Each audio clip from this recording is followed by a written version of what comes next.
And good evening and welcome to episode 48, technically episode 49, but we did episode 48 on Facebook last week. So, guys, we are back again. I am joined by the man himself, Mr. PH. How are you, sir? I'm not too bad. I'm not too bad. I have. We also are running an experiment if you want to let them know what this experiment is tonight, Paul. We are streaming to YouTube and to Facebook at the same time. So it's adding Thomas. There we go. We are now live on Facebook and we are live on YouTube. But we're having to use two devices, so I'm not sure how successful the Facebook side of it will be. I am just going to go to Facebook and set up. You're on time. This is the first message I saw, Paul, was you're on time. Mate, technically, we're not. Technically, we're not on time. I'm normally on time anyway. It's normally you. It's not on time. Oh, gosh. Just to let you all know, we have been sat here for hours having a little play, having a chat. So we've been here. We've technically been on time a long time. We just didn't press the live button. Just bear with me for a second because I'm just seeing. Fuck. There you go. So I can mute the sound on that one, and I can now comment on Facebook. And they're on two platforms. There's the comment from Ross Nichols. Let me move this across because for some reason I can't see our chat on Facebook. Can you see our chat? Oh no, it's on quiet mode. That's why. I can see. So, I've got Facebook lit up on my Mac, and I can flick between the Hangout, and I can flick between the YouTube, and my phone's running. We're actually running Facebook Live on the phones, and we're running the YouTube on the Macs. I don't normally wear headphones. Who needs these fancy softwares when we can do it off two devices? Okay, so Paul, how's your week been? What you have for tea? What are you drinking? You know, how are you feeling this week? We obviously heard the horrendous news last week about you being poorly. I know you've been coughing and spluttering and being in hundreds of millions % of pain. But how are you doing this week so far? Shit, mate. I'm not even gonna lie. I've had. Hold on a minute. Obviously, I've been off work. I'm into my second week off work, and I felt I sneezed the night I'd sneezed last week. I think for the show. I don't know if that was before or after the show. Actually, Thursday. Thursday, I sneezed and I felt like I'd fucking reset everything I'd done, all my healing. Then on Friday, I sneezed again and it blew my fucking arse out. And then I got some new painkillers off the doctor on Friday, and I felt like they were actually loads better. Went to bed on Monday. Normally, what I was doing was, say my tablets were due for 10, 11 o'clock on the night. I might not have took them until 12, 1 o'clock, depending on what time I was going to bed, so I didn't run out during the night. But then by the time I got to bed, my painkillers wore off. Then I had to wait for them to kick back in again. So Monday, I took them at 10 o'clock, thinking I'll just keep it all topped up and whatever. And then literally was in bed watching the telly. And Tash said, "How'd you feel?" And I said, I genuinely don't feel too bad. I obviously need to keep on top of my painkillers and whatever. And then I turned over and fuck my life. Dirty click in my back and it fucking set me back. And then earlier on tonight, I've done a full-blown sneeze and felt like I'd shot ribs out my arsehole. I was fucking done me bad. So you're not feeling too good. You know what? I'm sat here now and I'm not too bad. But if I move or if I take a deep breath in or do you feel like it's getting worse, or do you feel like you can? You know what? I feel like every time I've got to a point of feeling like it's not as bad, I've done something that's fucking reset. Like I'm not exaggerating. Right? I put a status up saying I don't want to sound like a whiny cunt, but these sneezes are brutal. And honestly, the pain I had earlier and I knew it was coming, I could feel the sneeze coming on. So I sort of sat here and I braced myself up and everything, and I was like, shit! I was like, fuck it now. But the pain in my side and my back is shocking, and it knocks me, like, literally takes my breath away. So the pain that I had when I sneezed earlier was worse than when I fell down the stairs. I'm not exaggerating. It was shocking. But like, well, I'm just sat here, just doing. I'm okay, man. It's all right. But like, trying to stand up and like when I've been lying down at the night time in the morning, I'm stiff as a fucking board, and then it's just The like, real question is Tash still bathing you? yeah, you know what? To be fair, I was saying on yesterday that it was like, obviously when I get into the bath, normally you just sort of fucking get halfway down and drop and make a big tidal wave and whatever. I'm having to lower myself down in my arms, and that sort of, when you're at the halfway point, it hurts till like my arse is on the bath, and then I'm having a bath and it's not too bad unless like if I'm trying to fucking say wash my right armpit with my left arm, when I'm moving that way it hurts.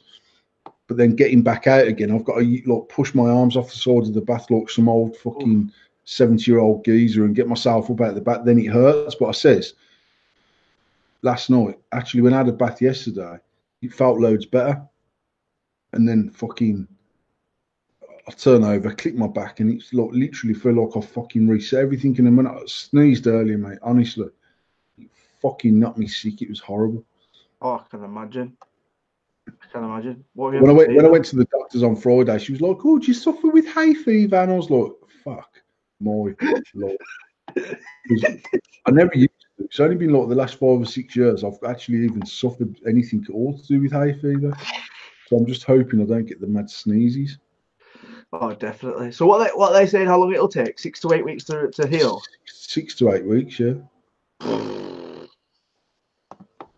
So we're sneezing when you got hay fever could turn into 10 to 12 weeks. Hey, I need to get some heroin or some morphine if I've got hay fever, man. I told you I've got that hookup. I've got that hookup. I can get myself hooked up with some heroin. Yeah, but it's the legal stuff you need. Well, if I'm selling it, it's not legal. Definitely morphine. Give me some liquid morphine, mate. Liquid. No comment. No comment. I'm not infringing myself on Facebook Live or YouTube. I'm kidding. I'm kidding, everybody. I'm kidding. So what you have for tea? A bag of beef hula hoops that I ate just while we were talking. Are you telling me that we've took you away from your tea? Nah, to be fair, Tash cooked the kids something, but I wasn't hungry, so I didn't have nothing. As long as we didn't take you away from your tea, I'm cool with that. So we've got a fair bit of stuff to discuss this week.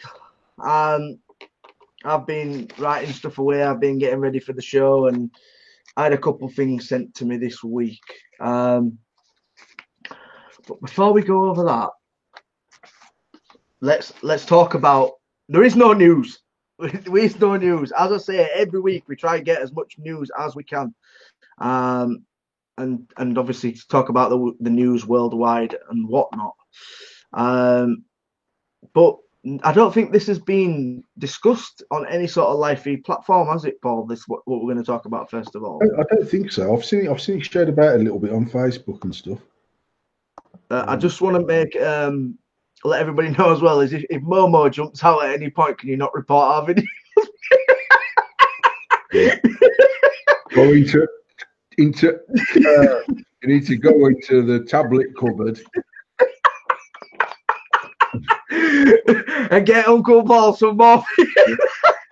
go to the tablet cupboard, get as many painkillers as you can, crush them up with a what's it called, pestle and mortar, and then sprinkle it on some toast for me.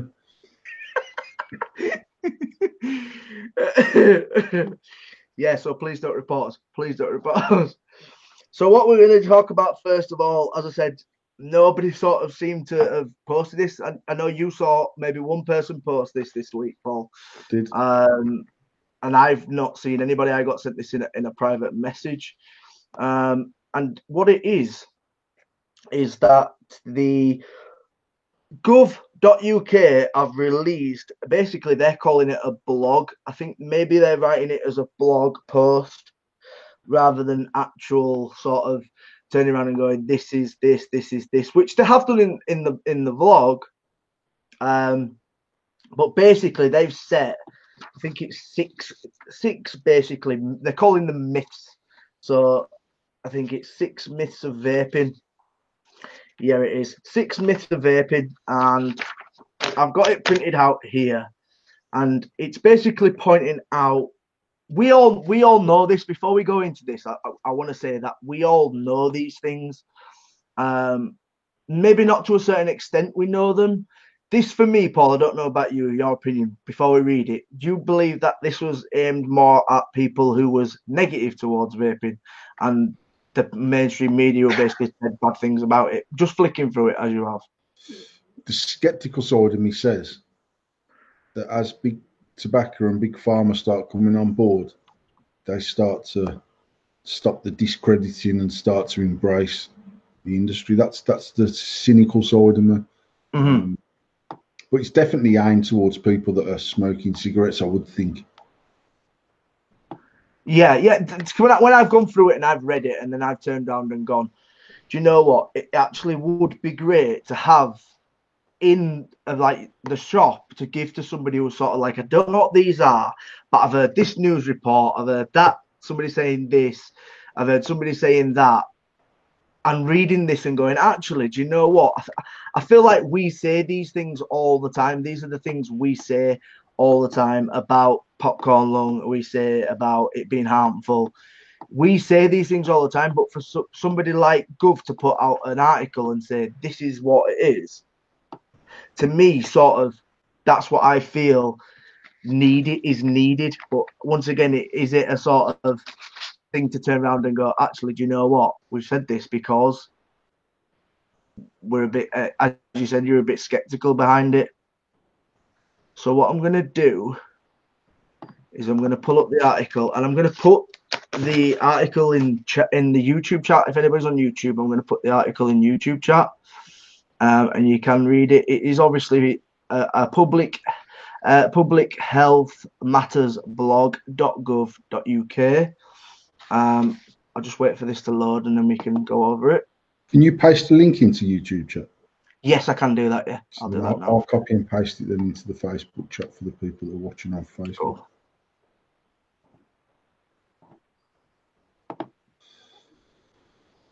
There you go. That's the link. I've linked that into YouTube. I don't know if it's come up or not. Yep. Because I know. Yes. Cool. So I've just pasted it into.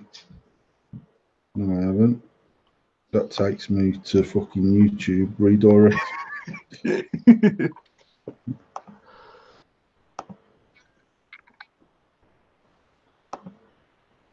Yeah, it's on. Thank you ever so much for that. Appreciate Tom, that. send me that link on Facebook chat, Tom.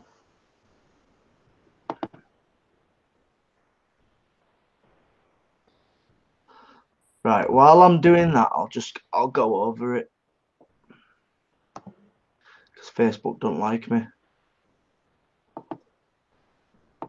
It's the blog of Public Health Matters, and the blog is called Clearing Up Some Myths Around E-Cigarettes. So they've done like 6 sort of myths behind vaping that we've all heard before, that we've all probably argued on Facebook about, we've all argued on other social medias. You know, I've seen posts about vaping and people have got irate and started arguing in posts and stuff like that, and discussing about diacetyl, popcorn lung, second-hand vape and stuff like that. So this basically is clearing up. It was updated today again. So I think they posted it 2 days ago, and it's been updated today. But myth 1 is e-cigarettes give you popcorn lung. We've all discussed this. We have all discussed this till the cows come home. We have all done this. But people who read mainstream media and listen to mainstream media have had this put into their face. So for public health, England turned around and said, you know what? We need to put something out there in black and white that states it. And it actually gives you a massive rundown. So it says, one of the most commonly held concerns is that e-cigarettes might cause popcorn lung. This came about because some flavors used in e-liquids to provide a buttery flavor contain the chemical diacetyl, which a very high level of exposure has been associated with the serious lung disease, bronchitis, I think it is, bronchitis. Bronchitis. Yeah, however you say it. It says it on there. I'm not very good at pronouncing. The conditions gained is popular name because it was initially observed among workers in popcorn factories. However, diacetyl is banned as an ingredient from e-cigarettes and e-liquids in the UK. It has been detected in some e-liquid flavors in the past, but at levels hundreds of times lower than cigarette smoke. Even at these levels, smoking is not a major risk factor for this rare disease. I just want to touch on this point. It says here that diacetyl is banned. It was banned when we was testing for TPD. I would like to know how many short fill juices have been now tested for diacetyl. Do you think that's a big thing? Is it still banned or has it been removed from the ban list? No, I think it was because obviously when everyone's doing the testings, it's definitely down as a banned. I think it's a certain amount. It's got to be over a certain amount. Obviously, I don't know the amount, but I know it's a certain amount. But obviously, since short fills, we know as vapors, when we've tested a couple of juices, we know for a fact you can tell it's quite buttery and it does hold a little bit more diacetyl. We know that as a fact. So that's obviously a point there. So myth number 2 is e-cigarettes aren't regulated and we don't know what. People who post links going, oh, you need to stop that vaping, you're going to get popcorn, or make me want to stamp on kittens and fucking stab puppies in the throat. Because it's like the most ridiculous thing you'll ever hear, ever. It's shocking. And yet they're sat there puffing on a fucking cigarette when they're telling me that my e-cigarette's going to... Is that down to... Is it down to miseducation or is that just down to ignorance? It's down to dickhead sharing links and then people reading half of the link or the headline and then going, oh my God, my son's vaping and he's going to get popcorn lung. Yeah. No, 100% I agree with you. So the next one is e-cigarettes aren't regulated and we don't know what's in them. Well, we know from TPD, we obviously now know what the fuck's going on because everything's regulated from 2 ml tanks, 10 ml bottles of juice, nicotine levels. We all know what's in them now. And as it says in this myth, it says the UK has come under the strictest regulations from e-cigarette in the world. Which, to a certain extent, I don't believe we've come under the strictest regulations. Do you, Paul? Do you agree that we've come under the strictest regulations? Yeah. Compared to what we read week in, week out about vaping being banned, there isn't even sort of any sort of restrictions there. He's literally just banned out in certain countries, and we've discussed this before, saying it's just been straight out banned. E-cigarettes must be harmful as they contain nicotine. That's myth number 3.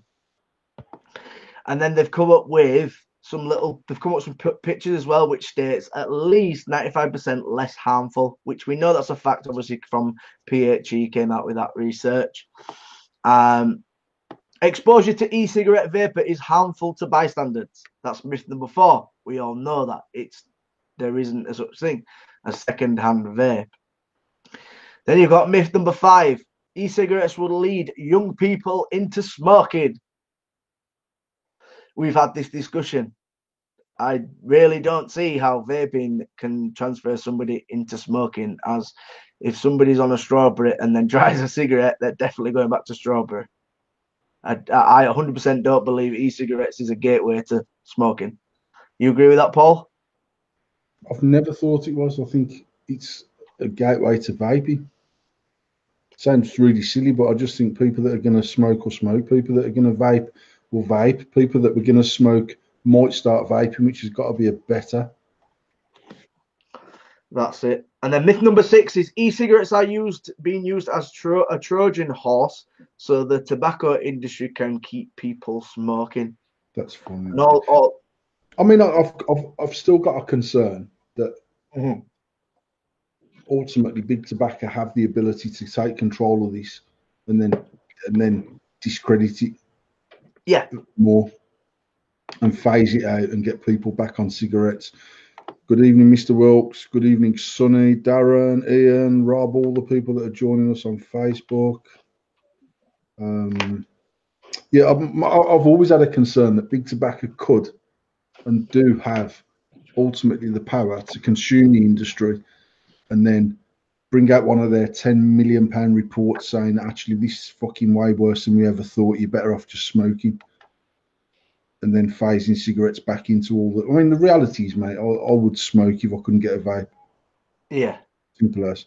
So it's saying here, so we've always gone on sort of like in the last sort of 3 years, we've gone on 2.2 million vapors. That's what the stats been. It states here that there's 3.2 million vapors now in the UK. yeah, More than half have completely stopped smoking, and a further 770,000 have given up both smoking and vaping.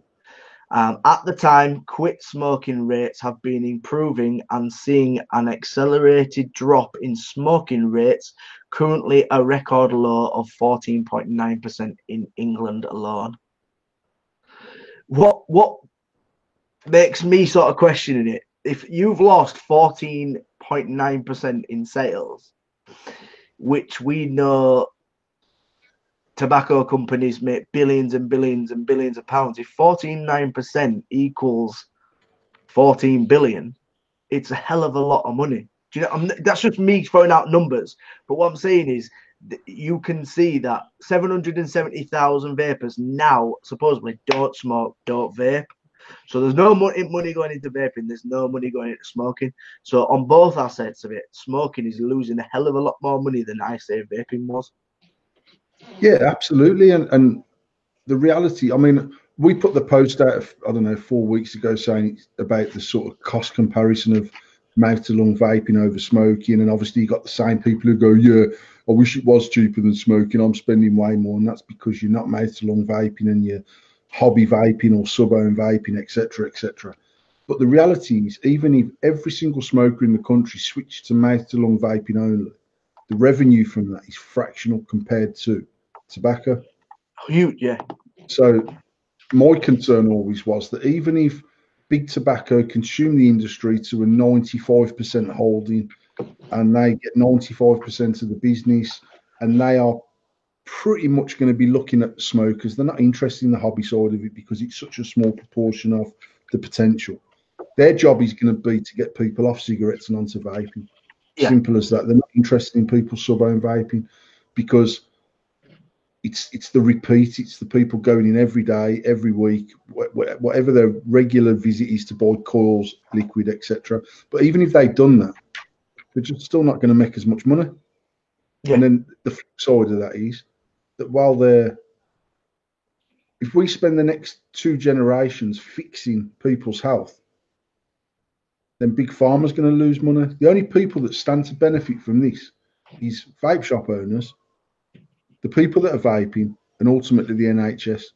And like I've said it a few times, I went to that seminar, bloody hell, probably 3 or 4 years ago now, and there was a bloke up there who said, and it's probably where some of my mindset come from, but he had this massive concern that big tobacco would come in, stomp the industry, take over the industry, and then ultimately rid vaping as a thing and get people back on the fags. Now, obviously, there's people saying, yeah, but obviously,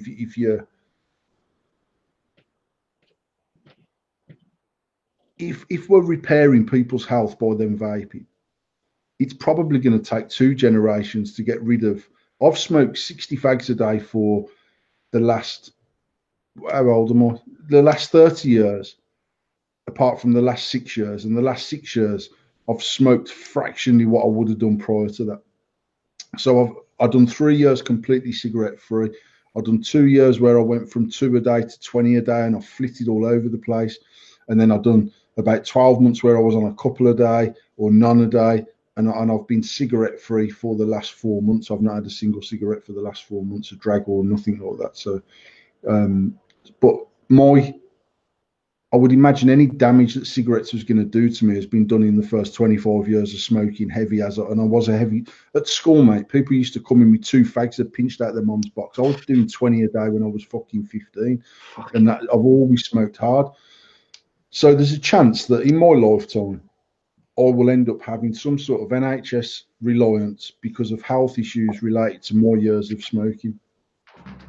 So not only is the tobacco company not bringing in the revenue, so they're not paying the tax. Big Pharma will still claim plenty of money because there's still people dying from disease caused from smoking. There's still a huge reliance on the NHS, but the amount of revenue lost from tobacco doesn't fill the shortfall. And he was saying that really there was like a 2-generation time span of the population becoming more vape orientated to actually balance the difference between the revenue from the tobacco and the saving on the NHS. Then you've got this issue with Big Pharma, who are losing out big time. So, I mean, ultimately, I mean, I've been saying 5 years for the last bloody 3 years, but it seems it didn't, I don't think it's took as much momentum as I thought it would until probably the last 6 or 9 months. But, and then when we were talking last year, and a lot for show in, show out, I used to say to you, I don't understand why Big Tobacco aren't already on this. And then I still now think that they've just let the James Burrs, the Gray Hazes, and all the other companies, the Mark Wilkses of this world, and all them small people, they've used us to guinea pig the smokers, to turn them into vapors, to get the word out there, to do what we do. Mate, could you imagine 10 years ago, or even 8 years ago, before vaping was mainstream like it is now? Could you imagine Philip Morris doing a fucking live feed about with one of his other smoking pals about the newest fag that's just come out? It's true. You would never see that. So we single-handedly between us, and obviously that's grew and grew and grew over the last 6 years. But we've converted all these people that were smokers. We've gone out there. We've gone public. We've spent. It's been our life is converting people, and because it's our business, you become more entrapped in doing what you're trying to do. They've got to the point in the last. If you look at how Subhome went, and that's sort of the whole hysteria around vaping and the amount of people that converted over that time. Why the fuck would Big Tobacco want to fuck about trying to convince people this shit's safe? They're not interested.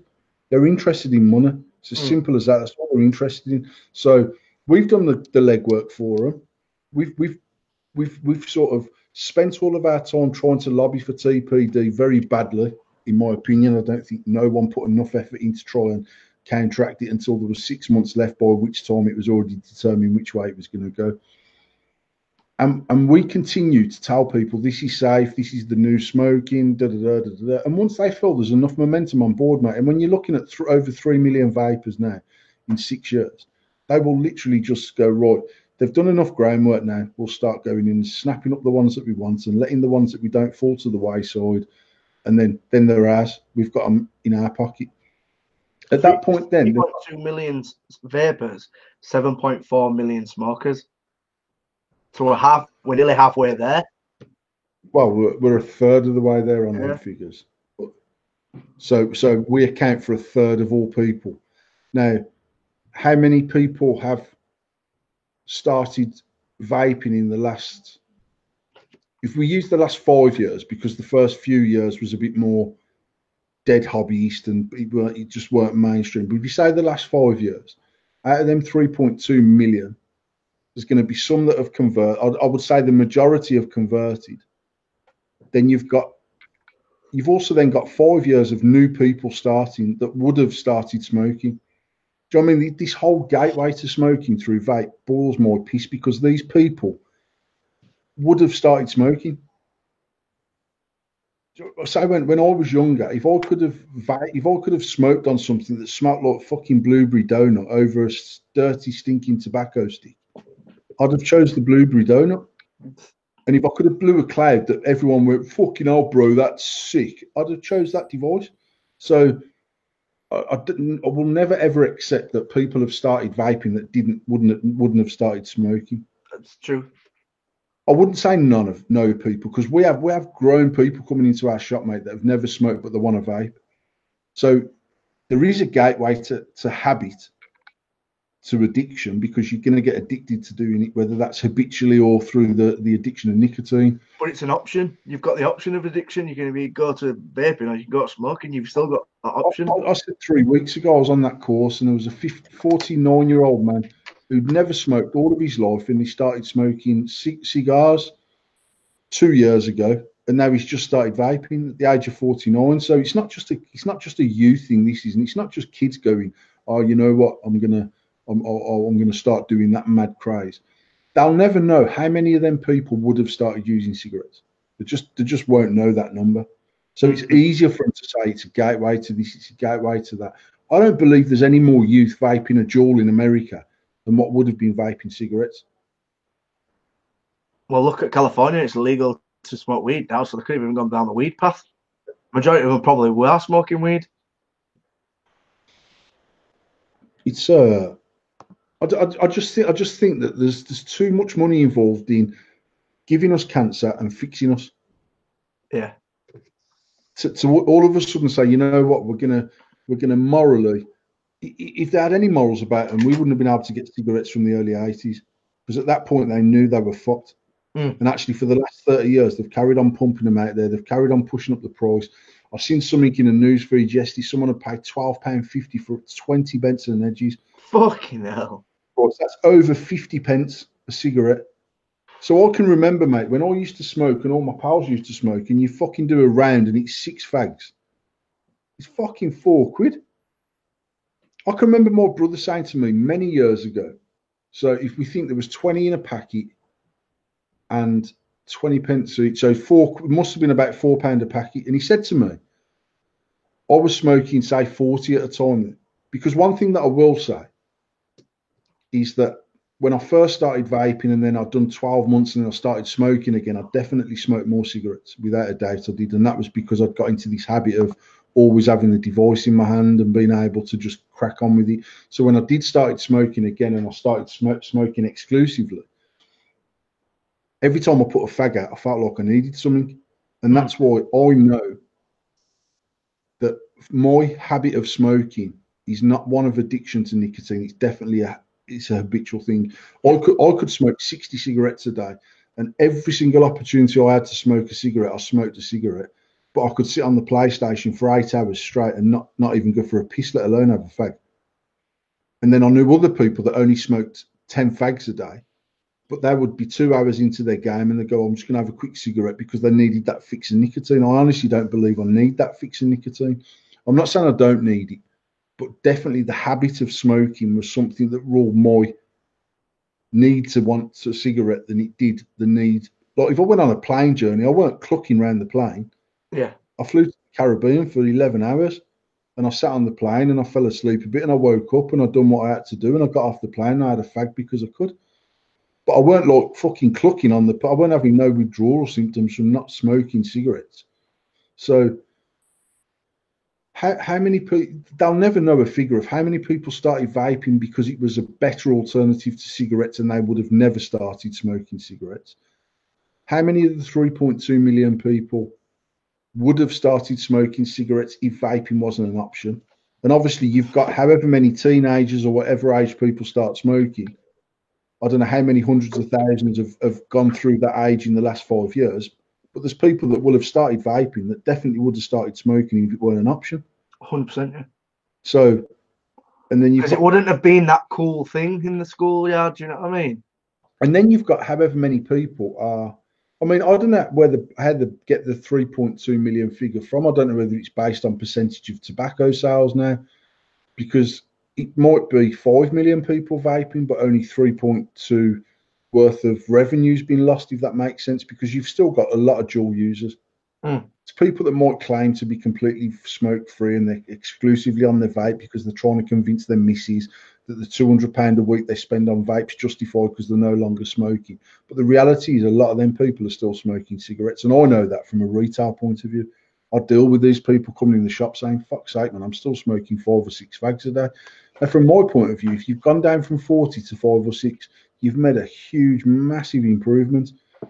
But then I still say, if you've got that will to give up and you go onto the right device and made the lung device, you will stop smoking. Yeah. I know that because I'm not smoking. And when I have smoked over the last 18 months, where something happened in April, not last year, the year before, that made me have my first fag. And actually, I smoked regularly after that. Not at any great volume, but I smoked regularly. And I went to the point where, like I said, I'd have 2 or 3 a day, every day. And then I might have none, and then I might have 10, and then I'd have 5. And I was still vaping all the way through that. But I still think it's too easy a crutch to say. I spoke to someone yesterday who says, "Oh, fucking hell, I've had a few fags this week." And I'm like, have a get out your system and get back on your vape. But I don't believe that having a cigarette, well, I know that having a cigarette doesn't lower your stress level. It's up here. It's all up in your head.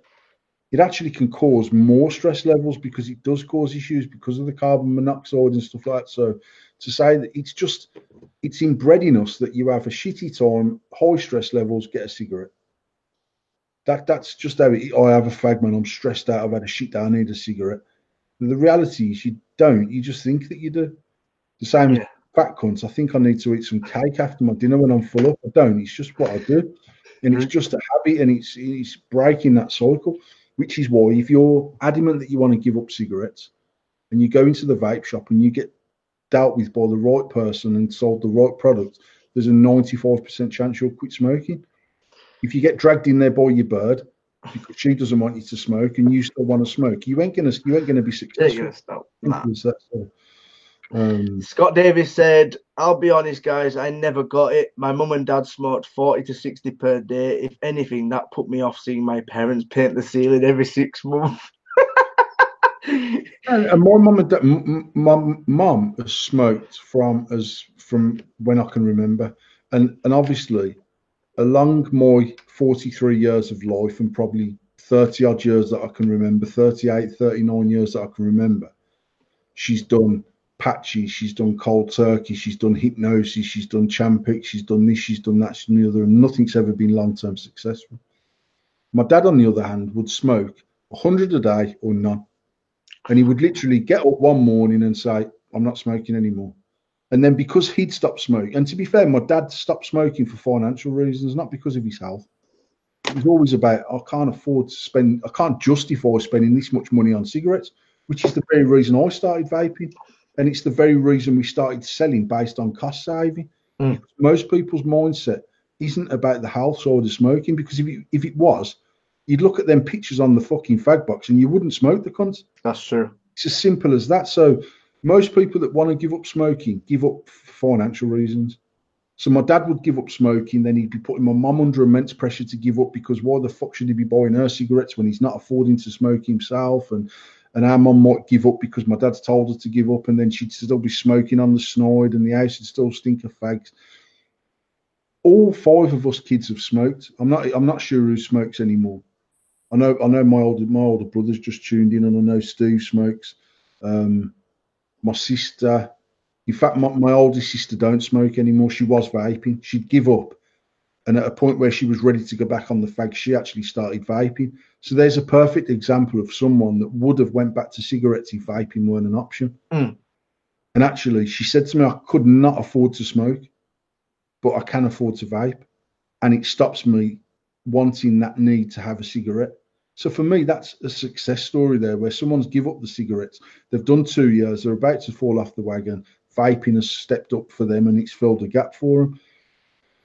But all 5 of us smoked, and I've seen my mum and dad smoke, and I've seen the yellow ceilings, and our dad painting every fucking 3 and 4 months and keeping the house clean and tidy and doing.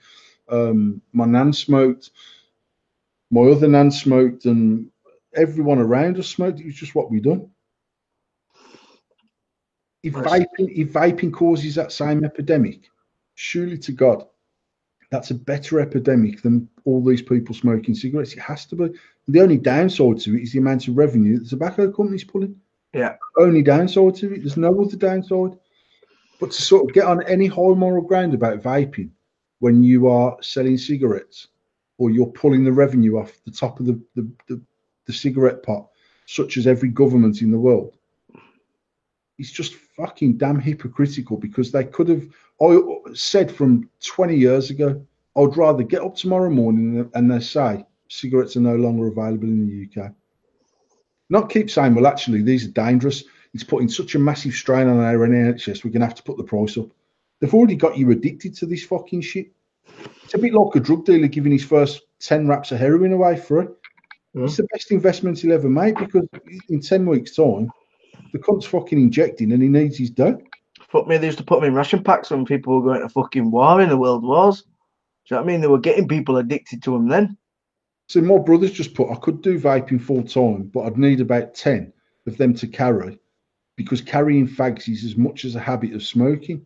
Now, I know, as someone who left my house every day, and I had my car keys, I had my phone, I had at least 2 full packets of fags, and if the second packet weren't full, I'd take 3 packets of fags and my lighter. And it took me till, I would say, 2 years into exclusively vaping before every time I left my house, I still didn't get to look for my cigarettes. Because that's what I'd done. And then when I left work, I'd be looking for my fags and go, oh, I'm not even smoking anymore. I've got my fucking vape in my hand. I'm still looking for my cigarettes. And that's the point I made earlier about the habitual thing. I said it before, I give up smoking 20 odd years ago. My uncle had a heart attack and very quickly realised, and I cold turkey, it's probably the longest I ever give up cold turkey, and I give up for about 4 months. But for that whole 4 months, every day that I'd done certain things, I went for cigarettes every single day. And I went for a shit and I went to get my fags. I ate my meal, I went to get fags. I sat down in my office to write some paperwork out for a driver, I went to get my fags. And actually, this smoking of the cigarette was just part of the habit of doing what I was doing. My daily routine was just doing these things with a fag in my hand. And when the smoking ban come in at the old offices we used to have, and I couldn't smoke in the office, I just didn't smoke. I could walk around the factory and I could have a fag. I could walk in my office and have a fag. I could drive my car and have a fag. I could sit on the shit house at work and have a fag. And I went from that to not being able to smoke in the factory, not being able to smoke in the offices. Well, I weren't stood out in a smoking area all day. I had a job to do. So I used to do my job, and then if I got a chance to nip out, I'd have a fucking fag. And it's just, I don't know, I just find the whole cigarette thing damn hypocritical when they still sell the fucking things. It's like what you said. I've seen you put a status up recently, or it might have been Tash, and when you put about if the Wi-Fi goes off in the house, the world goes to fucking end. It's the same with your fags. If you've not got them and you're not in that routine, you take your phone off you. If you haven't got your phone on you for 20 minutes, it's like fucking world's end. It's the same with cigarettes. It's that habit. You're stuck in that habit of using the same thing. And as you say, going for a shit, going for your fags. You do that now. When I go for a shit, I go for my vape and I go for my phone. Mate, if I'm 20 minutes looking for my phone, talking to some cunt on my phone. Because I've been talking to him, and then it's come to the point where I'm like, oh, I'll leave in the office now.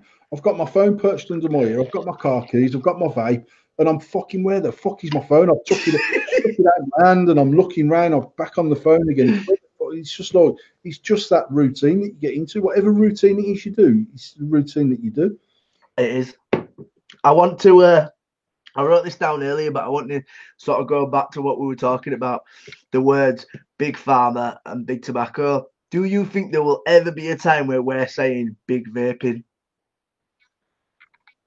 And it's a weird to say it. It's really like the word big vaping sounds weird as fuck. But do you think we'll ever get to the point where there will be a thing as big vaping?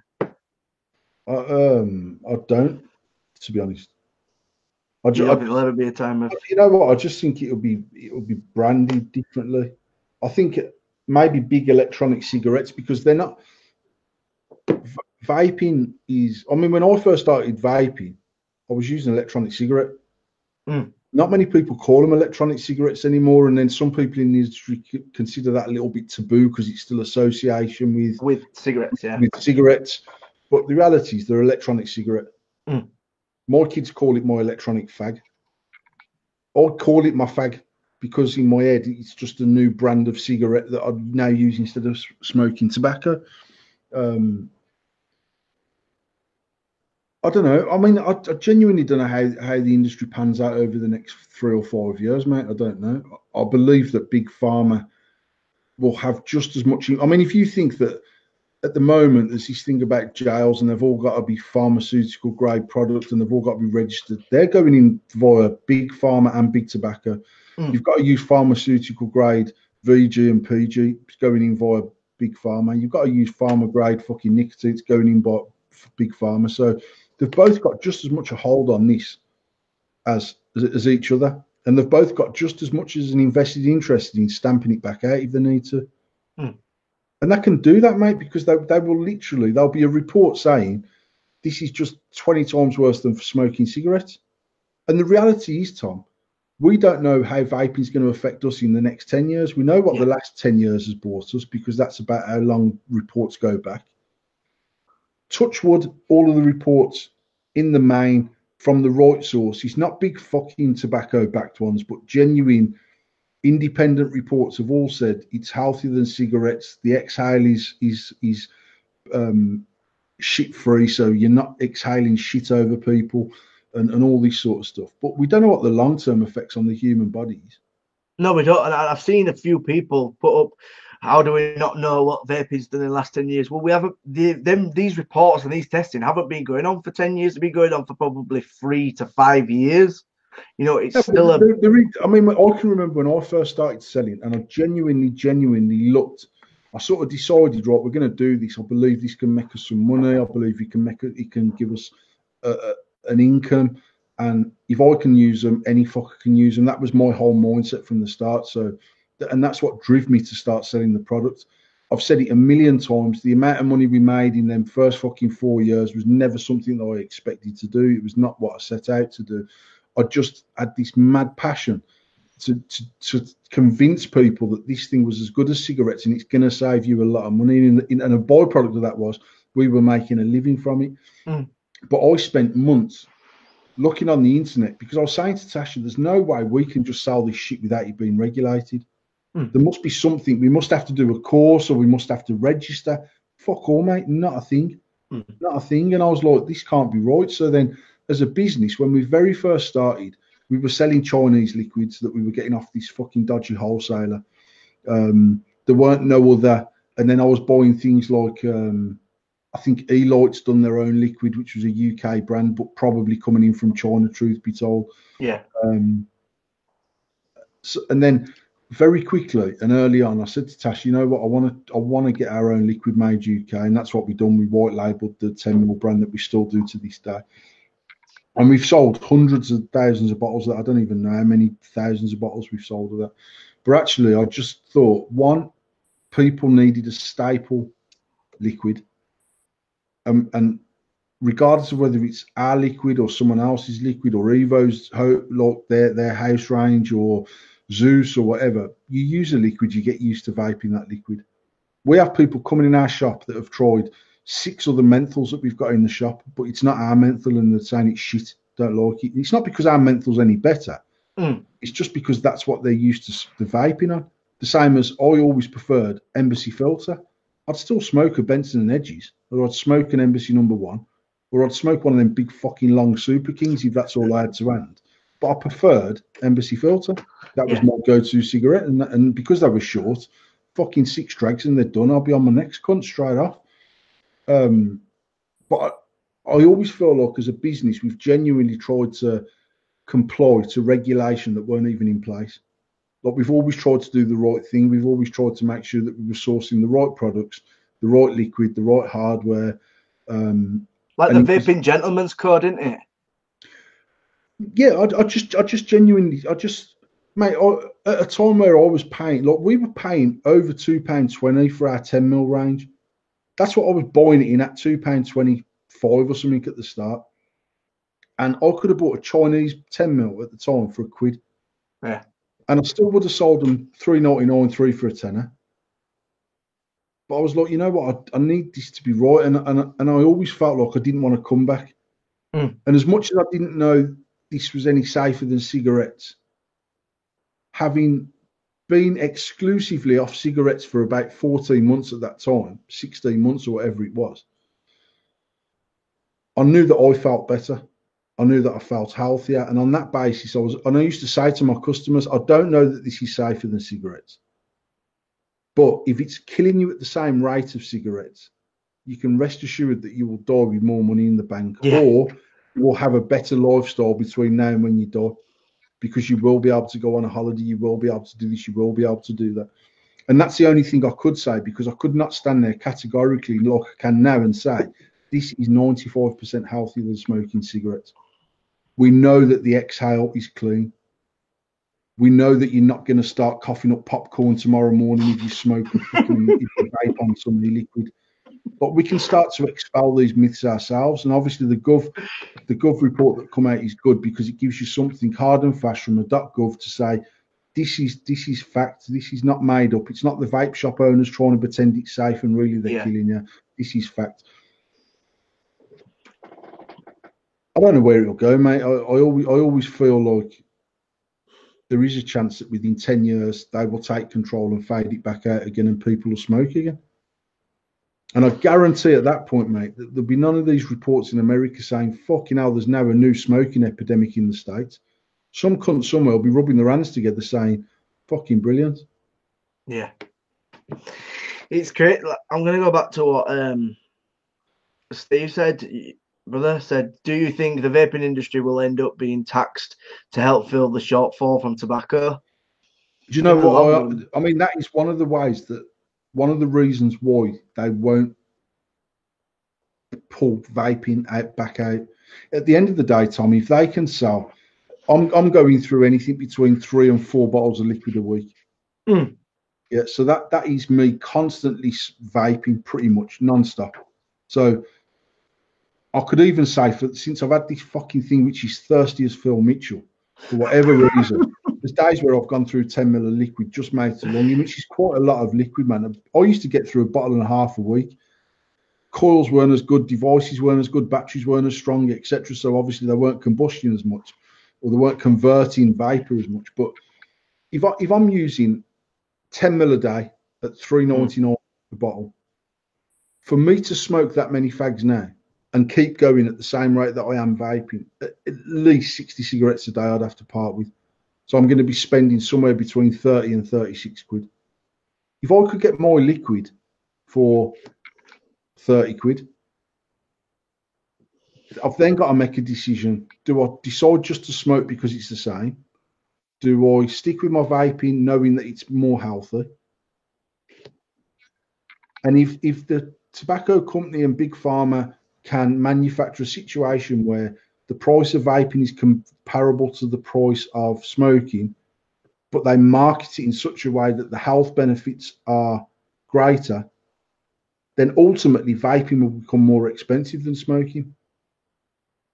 Because in the long run, yeah, 100%. Because they will just market it that cleverly that people will go, you know what, it's a little bit more expensive, but it's safer. Because even if it becomes the same price to vape as it does to smoke, you've then got this massive loss of revenue on Big Pharma for medication that is fixing the people that have got all the illnesses created from the smoking. Now, that's worth billions of pounds a year, billions. Them two corporations there bring the most money into this country and most other countries. They control pretty much what goes on in this world because money makes this fucking world spin round, mate. And it's as simple. That's the scariest thing for them, is that the money, that it's not nothing to do with people getting saved, people living longer, and everything. It's all about cash. That is literally it. It's just fucking dough. You know, they're not fussed what we're doing on what we're promoting and how we're doing it and all this. It's all down to money.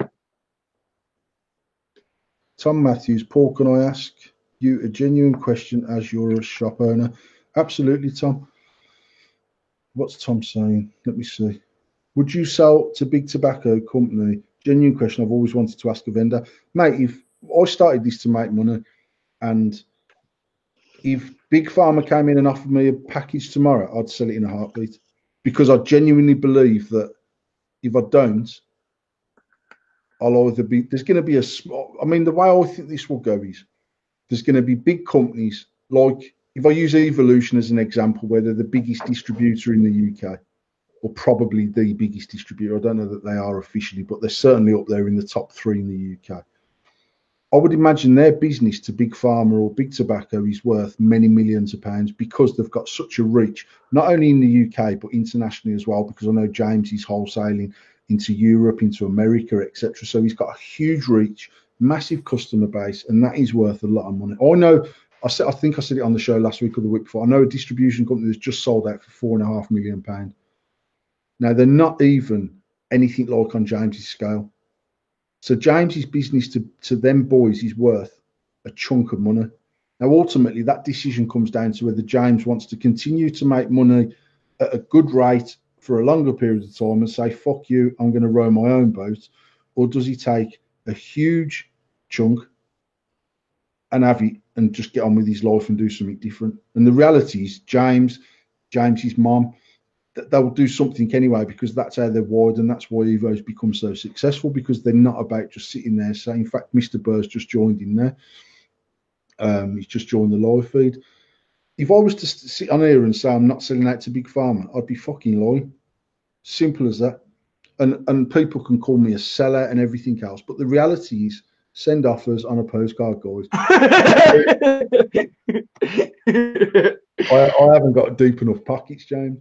But I mean, the reality is that if you go back to the early 80s, there was 530 something tobacco companies in America. And the big five at the time went to the government and says, this shit is killing people. Now, what we'll do is we will regulate ourselves. And in order to regulate ourselves, we need to manufacture to this level. We need to do this. We need to do that. We will invest X billion pound into the manufacturing side of it, into the testing side of it, into this, that, and the other. And obviously, there was a whole group of people scratching about saying, well, I can't afford to do that. So Big Tobacco says, well, actually, you're decent. We'll buy you. We'll buy you. We'll buy you. You can fuck off and row your own boat. And they're saying, well, I can't afford to row my own boat. Well, you've got two choices, mate. You either become compliant or you fucking don't produce. It went down to 5 companies, mate. 5 companies who sold for 4.4. I can't say, James, because actually it's a friend of mine and he's on an NDA. So I just think that what you're saying, Paul, is what I'm making is that if Big Tobacco come and knock my door tomorrow and said to me, we'll give you X amount of pounds, are you happy with that? And I say, actually, yep, that suits me, I'll do it. Because if I don't, I've either got the choice to try and keep up with them when they start forcing regulation to a point where I can no longer afford to comply, and then my business is just put to the wayside and I'm done anyway. Or they will bring them regulations. I mean, that's how I think it will go ultimately. They will gain control by regulating this industry that hard that the normal man in the street in this industry cannot afford to comply. Yeah, because they're not going to come into somebody and say, I'm going to buy your business and go, I'm going to give you what it's worth. They want rid of you. They want you to be either to take over because you've got a business, or they want rid of you. There's two ways about it. They want to take over the business because it's a good business. It's earning dough. They can forward the business with the financial backing they've got, or they can fuck you off. But they're never going to come in with an offer of what you're worth. They're always going to give you a massive overburn of what they want to basically get rid of you. Mate, and nobody's going to turn around and say no. Juul was valued at $13 billion. And that's a company as a whole. So that's the whole business was worth 13 billion. They sold 25%, 24% actually, I think, for 12.5 billion. Right. They haven't done that because they're fucking feeling like helping them boys out. It's worth that money to them. And that's the point I was making about Evolution as a business. Their reach worldwide is worth a huge amount of money to both Big Pharma and Big Tobacco, because they've got such a footfall of clientele. And actually what they'll do is they'll pay whatever they need to pay to grab that market share. Like James just put there something about market share. It's all about grabbing market share. And obviously when you've got the likes of James that's got such a massive footfall of people, of clients, not only of customers, retail, but then obviously every single one of his wholesale customers, which I say stretch worldwide, have got their retail business. Big Pharma want control of that. They want them people. They want us to be supplying them people. There you go. James saying there, market share is more important than profit margins to potential acquirers. And that's just the way it seems to be going. Yeah. And I don't think we can really get away from it at all. No, I mean, the bottom line is, mate, once they've got the market share, they will then dictate the margin. Mm. They'll literally dictate the margin, because it's like anything. If you get someone hooked on heroin and you're the only person selling heroin, you can sell the fucking heroin for whatever price you like. They can't go nowhere else for it. And at the end of the day, do I think Big Tobacco or Big Pharma will brand every shop that they ever own the same? No, I don't. I know for a fact that there's several people involved in buyout, sellout to Big Pharma or Big Tobacco that are NDA to continue working under that brand, and I think they will stay under that brand because they don't want to look like they've got overall control. Then they can start monopolising over. You might be able to walk into 30 different vape shops. All the products will be the same price, the same as cigarettes are. See what James is saying. These big tobacco firms could turn market share into high profit margins than any of us ever could. Marketing experts. Yeah, and that's exactly what I'm saying. So once they've got the mass control, they will dictate the market. Simple as. It's exactly what it is. But I don't think, this is me being hand on heart, telling the honest truth. I really don't think they will ever take the hobby side, because I don't feel like they're interested in the hobby side. Mate, I think the hobby side will become less and less over time. That's my personal thoughts on it. I think there's a lot of people that are hobby vaping that are still probably smoking, that ultimately will either choose to carry on smoking, or, as we've seen a massive resurgence of made-to-lung vaping. And actually, how many people in your circle, in my circle, in James's circle, in the original vape circle of people that were blowing clouds 2 years ago are now made-to-lung vaping exclusively? Probably 99%. So you've got this massive amount of people that, I'm not saying they all were. I've been to vape meets, mate, where people have stood up on the cloud and they've won the cloud comp and they've gone around the back of the tent for a fag. Now, I'd imagine the fact that they've gone exclusively now to mouth-to-lung vaping is they're no longer smoking cigarettes. So that can only be a good thing for the industry. It is, but then it makes me think, Paul. I think. I mean, you asked the question last week: is vaping becoming a fad? And I think the hobby side of it most definitely is a fad. And I think the commitment to vaping on the hobby side is much different to the commitment to vaping on a mouth-to-lung side, because most people that have mouth-to-lung vaping to not smoke cigarettes are committed to making sure their battery's charged, that they've got a spare coil, that they've got the liquid, because they don't want to buy cigarettes. The hobbyist vape is a bit like, if I buy one packet of fags for 12 quid, it's neither here nor there. I've just spent £300 on a fucking some mod, whatever it might be. Yeah. So you've not got the same commitment, I don't think. I mean, that's just a personal thing from me. That's my personal thoughts on it. I'm not saying that's the way that it is, but I just feel like people that have fully committed to made-to-lung vaping are prepared to. I still feel like that the mouth-to-lung side is still a hobby side. Like I still think that part of the industry, mouth-to-lung, to a certain extent, parts of it is on the hobby side of things. Me personally, I feel like there's certain things out there that's now is quite gimmicky to grab the eye of the vapor. They are as you say, they are that person that go, yeah, whatever, I've just spent 300 quid on a mod, I'll buy a pack of fags if I need a cig. I feel like it's become very gimmicky, and people, and I'm not going to mention the name of the mod or whatever, like recently there's a mech mod that's flashes, it's got lights. To me, that's gimmicky. We've discussed before about cartoon characters being on bottles of e-liquid. It's not to be aimed at kids, it's aimed at knobhead vapors that will pick up a bottle of Pokemon fucking e-liquid. And to me, I feel that's exactly the way that devices are going at the minute. It's very gimmicky to catch the eye of that vapor to go, do you know what, I want it that way, exactly the same way I'd go out and buy a bottle of Pokemon e-liquid. Mate, I mean, James is still in the life and he's just put there, it'll follow tobacco history. Years ago, you could only get tobacco from a tobacconist. You could buy your handcrafted tobacco ivory pipes, your imported cigars. Remember how cool it was to have a fancy Zippo lighter? That was smoking hobbyist. Then the supermarket.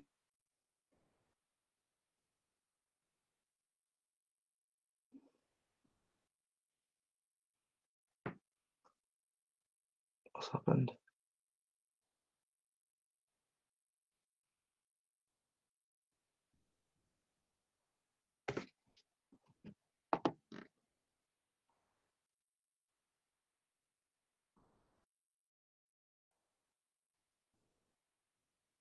Am I still alive? Am I still alive?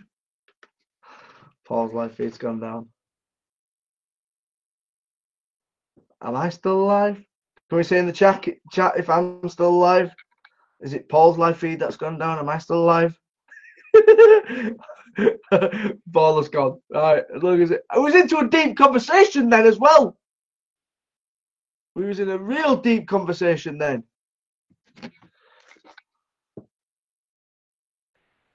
Let's see if Paul's back. Is Paul still on Facebook? Anybody's Paul still on Facebook?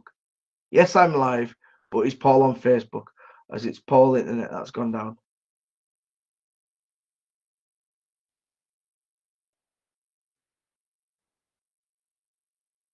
Is Paul still live on Facebook? I'm live on here, but is Paul still live? Hello. I think it might have been Paul's internet's gone down. Hopefully he'll join us back in a minute. Yeah, it's Top Man House sitting here going, I'm well deep in this conversation, listening. Way! You back?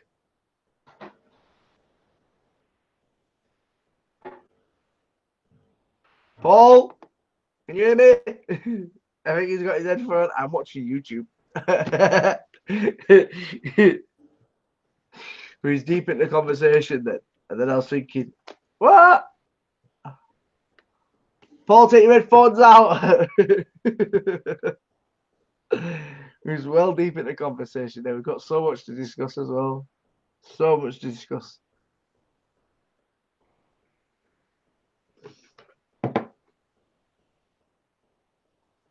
So I do apologise about that. So, guys, if you are watching still on the YouTube, give us a shout. Let us know if you're still watching on the YouTube channel. Obviously, we're still going to go over these things. Just wait for Paul to get back, and then we'll kick back up on the live feed as well. Loving it, Cal. Loving it. We do really enjoy doing these shows and getting into the debate of things and getting people's opinions and everything like that, which we absolutely enjoy doing. You know, we do love getting everybody's opinions and going over it and everything like that. So we'll just wait on Paul coming back. Yo. You're back on the tubes. We're still live here. Huh? I was shouting, you going, Paul, get back! You back live? No, I went for a piss. Let me just see. Let me just start a the live feed on Facebook as well.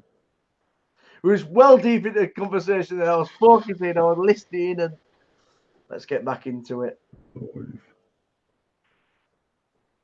So if you are watching on YouTube, we are obviously going live. We are live on Facebook as well. We are doing a bit of a dual platform tonight to see how it's gone. And to be honest, it's gone quite smoothly, which has been good. Everybody's getting involved. So we just need to get back on topic without forgetting what we were talking about, because we was deep in the conversation then. But what James was saying about obviously the smoking being hobbyist side, but you can still do the hobby side of smoking. You can still go. There's a place in Leeds, and it's still got a human. No, I mean, there's still that's what I was about to say. Is that actually, if you look at hobbies tobacco, that their end game was still just to smoke cigarettes.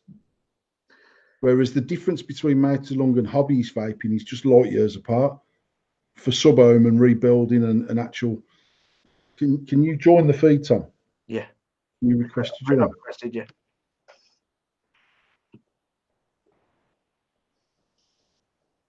And that was actually my router was off, not off, but it just the internet cut out, reset itself and whatever.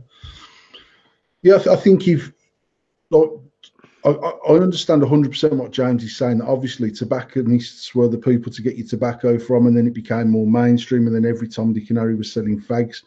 There's still people amongst that went to the hobbies tobacco more for flavour, but actually they're still smoking tobacco in a very similar way, whether it be out of a Benson and Hedges box or whether it be hand rolled from the tobacconist. The difference between mouth to lung vaping and hobby sub-ohm vaping is, in my opinion, two completely different things. So there will always be room for a hobbyist side of things. However, I feel like the hobby side of vaping is completely, certainly from a retail point of view in our shop. There's a lot of younger people still sub-ohming, but there's a hell of a lot of people that have gone over to mouth to lung vaping because they've realised that that game that they were playing hasn't particularly stopped them from smoking cigarettes, which is what their initial goal was to do. Mm-hmm. I think big tobacco ultimately are going to 100% market towards a smoker or someone who's mouth to lung vaping. I'd be really, really surprised if they even push sub-ohm, or sub-ohm will become even more out of the box, these disposable tanks, etc., or even disposable sub-ohm kits that come with the fucking tank full of liquid. You vape it off, fuck it off, and you get the next one. I don't know. Maybe that's the way that they'll do it. I haven't got a clue, but I just think mouth to lung vaping is where the future of the industry lies. It's where the biggest profit margins lie. It's where the biggest amount of turnover comes from, and it's where the biggest amount of repeat business comes from. Because our sub-ohm vapors in store are as loyal as our mouth to lung vapors. Sub-ohm vapors online are, in the main, they're quite fickle. They're looking for the cheapest person to supply the same product. So they will go online and they will source it. Now, like we said last week, 50,000 vapors on Facebook. I don't even know what the percentage of that is sub-ohm and what percentage of that is mouth to lung. But there's 50,000 people out of 3.2 million. Not even a fucking drop in the ocean, is it? No, it's just over 1.5%. Off the top of my head, it's 1.5%. On that basis, if we lost 1.5% of our business tomorrow, it wouldn't really make that much difference to me. I wouldn't want to lose that 1.5%, but if we kept all the sub-owners and lost the other bits, it's the whole of the business done. Yeah. Do you know what I mean? So actually, it's quite insignificant. And then, like I say, the thing on Facebook is this chasing the cheaper liquid, the cheaper product, the cheaper this, the cheaper that. Actually, in our shop, it's different. People come in, ask if you've got a liquid, they pay, and they get off. The only ones that don't are the ones that are very much are involved on social media. So they're coming in saying, "Oh, do you stock this liquid? Do you stock that liquid? I've seen this on there." Now, some of these companies that you can only buy it directly off them, but they've seen it on Facebook, so they're coming into our shop. "Oh, do you stock this 100ml for £6, mate?" Unfortunately, I don't. No, I don't stock it. It's not what I do. Are we not doing YouTube anymore? We're live on YouTube at the same time, Paul. We are. Right, so I want to go back to what. Actually, Paul, you carry on because I'm going all over it. You carry on. No. I mean that's all I was going to say is that I just feel that although hobbyists, tobacconists, people were buying and having. Oh, I had a fancy brass Zippo myself that was engraved and fucked about with, and I used to collect Zippos, and I used to rob every cunt's clipper because I wanted all these different clippers. But ultimately, my aim every day was to smoke cigarettes. Did you ever go onto YouTube and look how to do tricks for Zippo? Now, you know what was mad though? I mean, obviously, I never even knew you could do tricks with vape until it started becoming a thing. And then when I did have a cigarette, I could push a note on fucking cigarette smoke, and I was like, no, why is it all them years? I could have been fucking pushing O's, doing a right smart thing. Wagwan, Kenny. So I don't know, mate. I don't know what. I don't think any of us really know what way it can. We can all speculate the way that the industry will go over the next couple of years. But I do think these next 2 years we'll see some big shifting, and I do think that there's lots of people that are already balls deep into contracts selling out to big tobacco, big pharma, whichever one of it is. I'm just going to open this live feed, so I need to mute it. So just no stress. There we go. That's muted. So I mean, we'll see. We'll see how it goes. But yeah, it's different. The industry's different. It changes month on month. Say for us personally, it's sort of strengthened the stores because we've always been so mouth to lung orientated, and it's touched such a massive resurgence that it's just we stock more mouth to lung devices than we've ever stocked. We stock a bigger range of 10mm liquids than we've ever stocked, even though it was still our thing all the way through to make sure that bit of it was right. There's more availability of different liquids. There's people that have done sub-ohm that have now started dropping freebase and nic salts and stuff like that. So it's good. It's certainly been good for us anyway.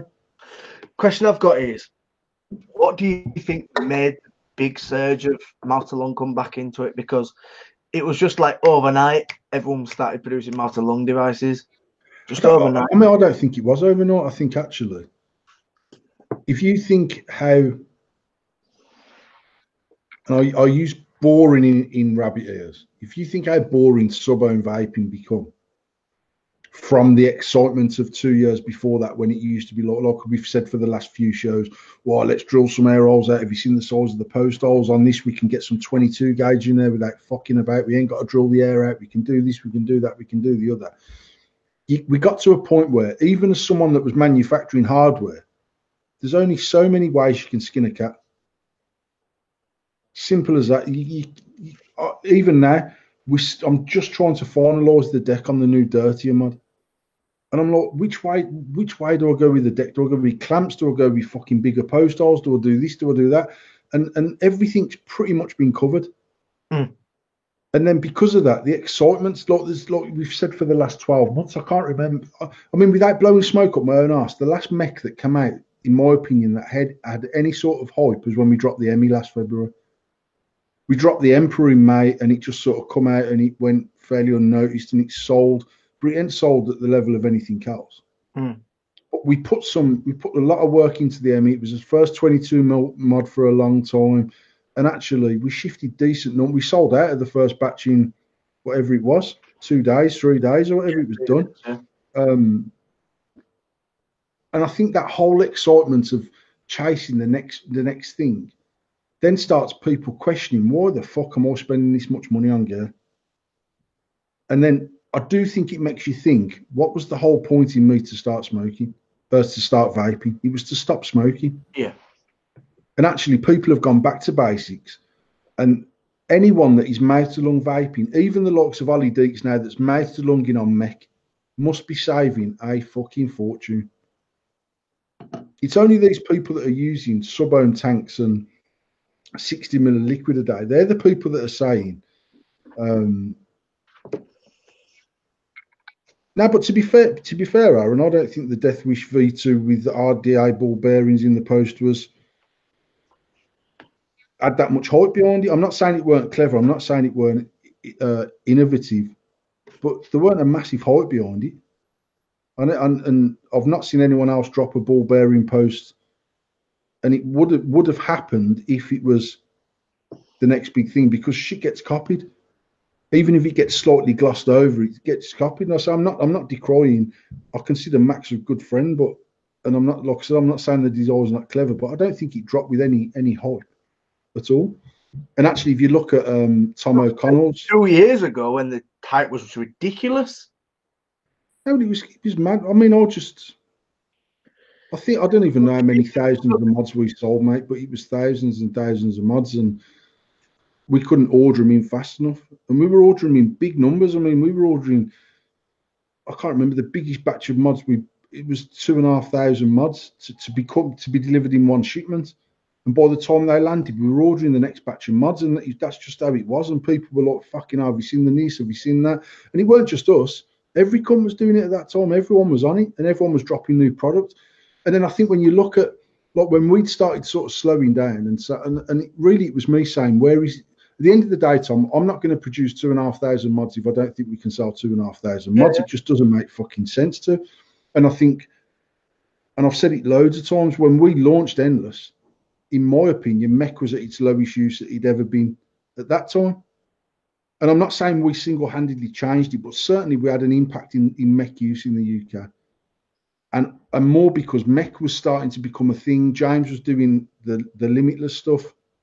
And I do think Limitless had had an impact on people going, fuck me, that's cool, I'm going to try mech. We dropped Endless at a time just before really AV had a resurgence and come back out from Avid Life to AV. Comp Life weren't even manufacturing a mod at that time. They only manufactured stuff for AV mods and the like. They weren't even manufacturing and stuff, yeah. So it was like, but then by the time Comp Life was at its peak, we'd already sort of took a bit of a backward step. And actually, Comp Life literally used the same base mod and brought out 650 different body designs, but ultimately it was the same mod with the same switch, doing the same thing, looking the same way, with a slightly different aesthetic. And on that basis, I just feel like so many people are going, fuck me, man, I've spent thousands of pounds in the last 18 months. And I know personally, I'd spent thousands, probably tens of thousands actually. And I was a bit like, what have I achieved from that? Apart from having a collection that's not even worth what I mean, to be fair, I sort of had this feeling that the market was going, oh, I shut off everything I owned apart from whatever Tasha wanted to keep. At that point, I've only ever used Endless mod since. I don't think I've bought another mod personally for myself, in all that time. But I just think then you start to question, not only have I spent thousands of pounds, I started this to save money, and I don't care what people's. I would say that I don't know what again. This is me. This is my numbers. This is my thoughts. I would say the biggest percentage of people that started vaping to save money. I've heard them, but no, that's what I'm saying. It's not everyone, but I would say the biggest percentage of people. Have you still vaped if it was exactly the same price as fags at the time? No, because then you do look at it like that, don't you? So then ultimately the cost side of it was an added bonus. Certainly the cost side of it is enough of an excuse to give it a try. 100%. Because if it's compared, I mean, we still have this. Not at the time we were doing it because it was just as expensive. I remember you saying you paid £100 like for your first kit. Yeah, I did, mate, but it still paid for itself by Thursday when I bought it on Saturday. Yeah. Because my volume of cigarettes was so high, and I think everything's got. What we used at the cheapest kit we used to sell was $29.99. That was the cheapest thing that we sold. But actually, I still used the maths that at the time I think a packet of cigarettes was about £6.50. So we used to say to them, look, it's Saturday morning, you buy this, you use it till Thursday. If you don't like it, throw it in the bin, and you're no worse off, but you've given it a try. But if you want to give up smoking, I'm 99% sure this will work for you. Come back and see me next Saturday. I'll change your call with you. I'll talk you through it some more. And then at the end of the month, when you've saved £210, buy yourself a better kit, buy yourself a better tank, buy yourself some different liquids, even buy yourself another kit exactly the same, but keep one in your car. Then next month, buy a third kit and keep one in your office. So wherever you go, you're not caught short. You've got your kit. You won't be tempted to go back to buying your cigarettes. That was the sales techniques that we used and still do. And it's not so much trying to hoodwink people. It's genuinely saying, that's what I was just going to say. We still have people coming now saying, I'm so reluctant to buy a kit because if it don't work, I've wasted £30. I think our cheapest kit now is $14.99. So half price of what it was 5 years ago, 6 years ago. You've still got people at a £15 investment saying, I don't know whether I should do this because if it don't work, I've wasted £15. They're smoking at least 20 cigarettes a day, so they're spending at least a tenner. So I'm saying to them, look, it's Saturday, buy it now, it's 12 o'clock, smoke it until tomorrow night when you get to bed, and if you don't like it, throw it in the bin and you've saved yourself about £4. You can still use that same conversion of money because, in fact, vapors become cheaper. Fags have become more expensive, so the imbalance is even bigger than it was when we first started. Yeah. But it was still so much more financially viable for me to vape than it was for me to smoke. We invested every penny we saved from me not smoking into the shop, into paying the rent. It was my security that if the business didn't work, and none of us really knew whether it would or we wouldn't, we might have all had this gut feeling that it was going to work, but none of us really knew. And as someone we started it on the bones of our arse, to then invest everything back into that shop and say, what if we do take that next step, which was massive for us going from delivering out of the boot of the car, We upped our stock value by fucking tenfold. We signed into the lease. I had to spend money fitting out the shop, the security, the cameras, the roller shutters, the alarm, taking on staff and thinking, what if this don't fucking work? Everything that we've made in the last 14 months could be wiped out in the next 3. But then I said to Tasha, even if it doesn't do as well as we think it's going to do, we can sort of still manage monthly because the shop rent is only what I was spending on cigarettes before. So as long as I continue to vape, that money's sort of there because we used to spend it. We used to spend it every single month. So if you have to take it out of the bank every single day, as I used to buying cigarettes, and stick it in a tin, and at the end of the month go and pay the rent, that's what we'll do. And it was sort of that peace of mind that says, you know what, fuck it, we'll give this a go. Going back to what you were saying about staff, though, I wrote something down earlier because I was reading something. Obviously, at the time of when you were first opened the shop, you were obviously learning at the time. The staff you had in, obviously, they were learning as well. They had knowledge, but we obviously been learning for the last 5-6 years now. Do you feel that vape shops are past employing people through knowledge? I think it's easier to employ someone with no knowledge now. To mould them and give them that knowledge? No, I think the products are just easy to sell with no knowledge. Right. I mean, one of the luxuries that we all had, including James, including us, including the Grey Hazies and everyone else that started sort of 2013-14, was that every single one of our staff members went through that learning curve. So actually, we started off with fuck all. It started coming out. We learned how to use it. We understood it. We fucking studied it. We managed it. We got to know it. We sold it. We sold it based on our own personal knowledge.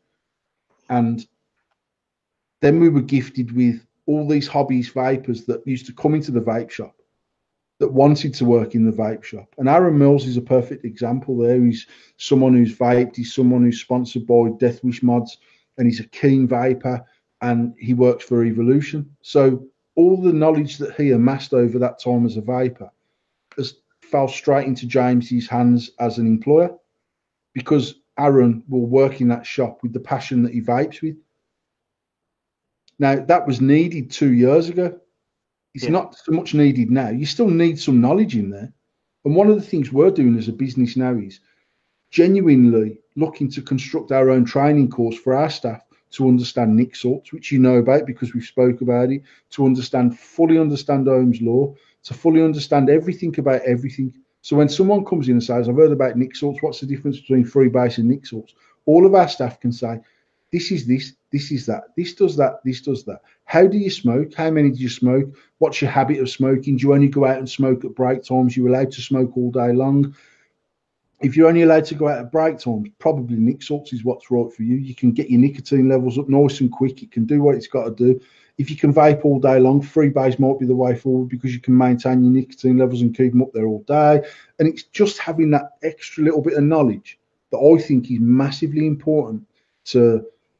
Mate, I've got a member of staff who's dead reluctant to sell nic salts, and it's what started this whole thing. And he's a bit like, how can I tell someone to go on to 10 milligram nic salt that they've already got themselves down to 6 milligram?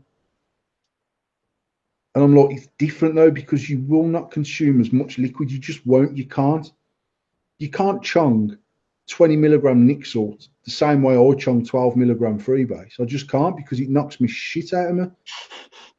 And when I genuinely used our salt for the whole week, I used just over 1.5 bottles as opposed to 4/5.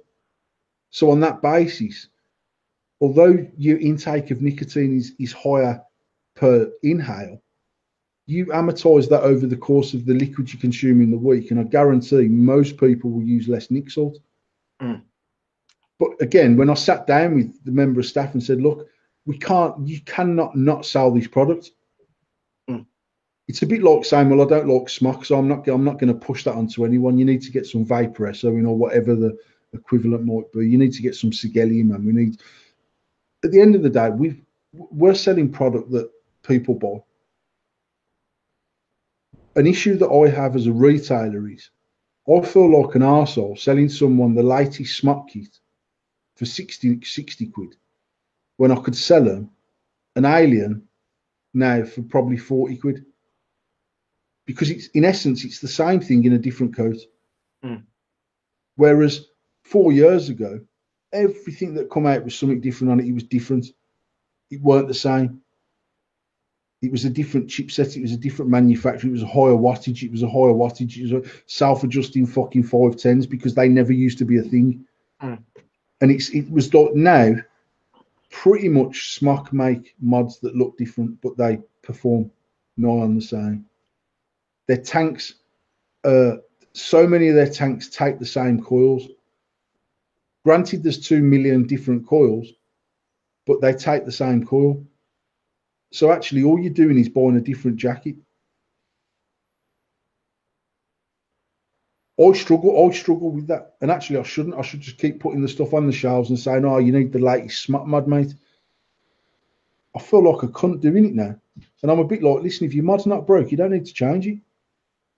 If your mod's working, buy a new tank, buy the new Freemax tank. It's fucking fire. You don't need to buy a whole new kit. You've got a mod in your hand that works. Now, there's some people that still come in, mate, that say, you know what, I want to treat myself, I want a new mod. Mm. And I'm like, okay, well, try this, try that, this is what we've got, these are your options.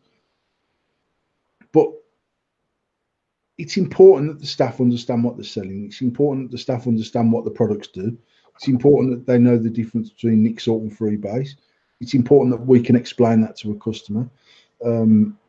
But I just think now there's that many products that are so easy to assemble, and you literally could train any fucker to give their mods away and take money for them.